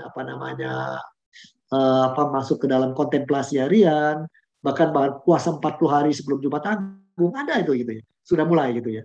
Tapi sangat butuh di GKI sentuhan emosi, tetap orang butuh dan komunitas yang hangat ya. Tapi butuh juga roadmap tadi saya bilang. Ini satu. Sedangkan budayanya GKI di mana? Tengah-tengah nih. Cuman yang kita khawatirkan semakin mau dikontrol. Syukurlah setelah digital ini mulai berubah. Ya, ini dibuat tahun 2020, 2019, emang ini kok bisa kecenderungan orang terlalu birokratis, nanti orang capek. Ternyata enggak. Di GKI akan makin menuju ke sini nanti ke depan barangkali. Nah, mengenai jemaat, beratan mana budaya ini dan tergantung. Ya, tergantung yang mana gerejanya. Tapi yang pasti ini tidak, kalau dulu di sini barangkali posisinya, sekarang turun ke sini. Budaya Eropa, orang lihat kekristenan Eropa juga ketinggalan. Hierarki gila-gilaan rasional, ya secukupnya. Budaya Indonesianya mau diperbesar. Tapi yang kita khawatirkan budaya digital dan perkotaan akan sangat kuat. Sehingga mungkin GKI nanti jadi begini. Dalam 4 hal ini. Nah ini, yang sini sama di sini sejalan. Yang sini sejalan. Jadi kalau dilihat gini, mestinya will be okay kita ini ya. Cuman kita masih punya narasi dari sejarah individu, narasi residu trauma, dan narasi kelam. Ya itu tadi ya, nggak berani hitam atau putih. Kita mau hitam dan mau putih. Kita nggak berani suruh milih A atau B. Kita mau aksen dan B aksen. Warna itu ada di kita. Bukan ini, bukan itunya kuat. Yaitu mungkin karena rasa insecure. Tapi dengan semakin banyak orang di tengah kita berbeda-beda, kita akan menjadi gereja yang nanti ketemu sendiri bentuknya. Ya, kita apresiasi banyak tenaga muda yang kita yang tua ini gembira ya. Ketika kami seumur mereka tidak sepintar dia orang dan lebih sungguh-sungguh dan mampu. Cuman apakah nanti setelah itu mereka mau terus bertumbuh menghadapi tantangan makin kompleks, kita nggak tahu. Semoga demikian. Kata kuncinya satu, belajar. Ya, terus belajar. Ya. Ini masih ada satu pertanyaan mengenai gereja Semarang ibadah minggu pakai Zoom hingga selesai ibadah pendeta saling menyapa sesama umat, mengucapkan selamat hari Minggu. Bagaimana? Boleh saja, ya, nggak ada masalah itu ya. Demikian mengatakan. Oke, dari saya itu dulu, ibu-ibu, bapak-bapak. Terima kasih, ini banyak sekali pertanyaan, banyak ini. Tapi ini gereja kita kekhasannya saya ringkaskan. Pertama, kita ada gereja yang cukup mau belajar. Lalu kedua, kita tidak kaku. Memang orang bisa bilang cuma cari aman, bisa ya. Bisa bilang begitu. Tapi satu lagi, selain belajar, kita tuh gereja yang asalnya gerakan awam. Ya. Tetapi gereja ini gereja yang terus berdialog. Kalau kita mau bikin apa, tanya kiri, tanya kanan, baru kita laksanakan. Tidak nyelonong sendiri, itu warnanya kita. Tapi begitu udah ngomong, begitu semua orang setuju, dukungannya tinggi sekali. Dari saya bisa katakan begitu, apa yang kita harapkan untuk masa depan yang GKI bisa lakukan. Terutama kita makin membuka ruang di mana orang-orang di gereja kita bisa berekspresi, bisa kolaborasi, dan bisa eksplorasi mandiri, dan terakhir kita tuntun berefleksi. Ini yang penting. Dan berarti, dan hal lain yang penting adalah bikin roadmap. Kalau masuk ke sini, orang kurang lebih belajar apa saja, dapat apa saja. Gitu. Saya kira itu yang sangat dipentingkan. Terima kasih. Terima kasih Pak Robi, menarik sekali ya Pak ulasannya. Bapak Ibu, kita boleh kasih reactions dulu ya, boleh applause, boleh love, apapun dari Bapak Ibu. Silakan. Thank you Pak Robi. Untuk penutupnya, barangkali dari Pak Arif, adakah closing statement yang mau disampaikan? Ya, terima kasih Pak Robi atas pencerahannya. Banyak hal yang baru sama sekali buat saya juga. Walaupun sudah hampir mau 6 tahun saya melayani. Jadi luar biasa Pak Robi ini memang sesepuh kami. Mudah-mudahan apa yang kami pelajari hari ini dapat kami jadi bekal yang baik lah, paling tidak untuk bisa menjelaskan ke penerus-penerus kami nanti warna GKI itu seperti apa gitu ya. Tadi saya sempat nyeletuk satu itu tadi bahwa kan juga unsur Bataknya juga udah banyak sekali. Apakah itu tidak mewarnai juga gitu ya? Tapi oke, saya rasa kita udah cukup jelas dengan penjelasan yang disampaikan oleh Pak Robi. Kita banyak belajar dan saya mau mengucapkan terima kasih atas waktu dan kesempatan yang berharga ini. Walaupun dari tadi pagi udah kita pembinaan terus seharian ini, pantat sudah mulai sakit dah. Tapi karena menarik, jadi kita juga tetap aktif ya sampai sekarang. Baik teman-teman, saya rasa itu saja dari saya Pak Robi. Semoga Bapak terus diberikan kesehatan ya untuk bisa melayani makin banyak jemaat GKI Kota Wisata jemaat GKI yang dicerahkan oleh Bapak gitu ya. Itu dari kami. Oke, terima kasih Pak Arief. Dan sekali lagi terima kasih Pak Robi. Mudah-mudahan tadi semakin memperlengkapi kita semua, khususnya GKI Kowis untuk bentuk pelayanan ke depan ya. Dan untuk mengakhiri, mau minta untuk Pak Hendra untuk kita dalam doa Pak, sekaligus juga mendoakan untuk Pak Robi. Dari Pak Robi ada pokok doa khusus yang mau didoakan Pak? Saya ada buku yang sedang saya buat untuk sudah diterbitkan di Indonesia tentang gereja masa depan. Ini saya berikan kepada Anda, bisa dibaca, masih dalam bentuk e-book ini, tetapi nanti bahasa Indo-Inggrisnya lebih dalam. Itu bahasa Inggrisnya akan terbit di Turki, ya semoga ini berguna.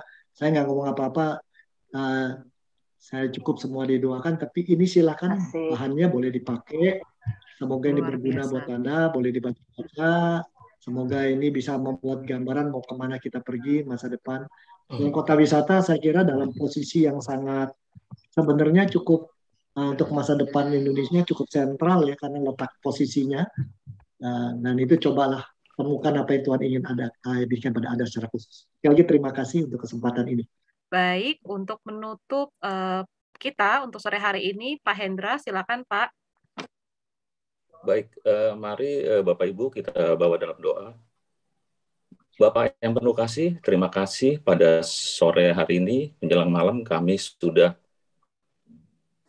mengikuti dan menyelesaikan pembinaan Bina Penatua di GKI Kota Wisata dalam pimpinan-Mu.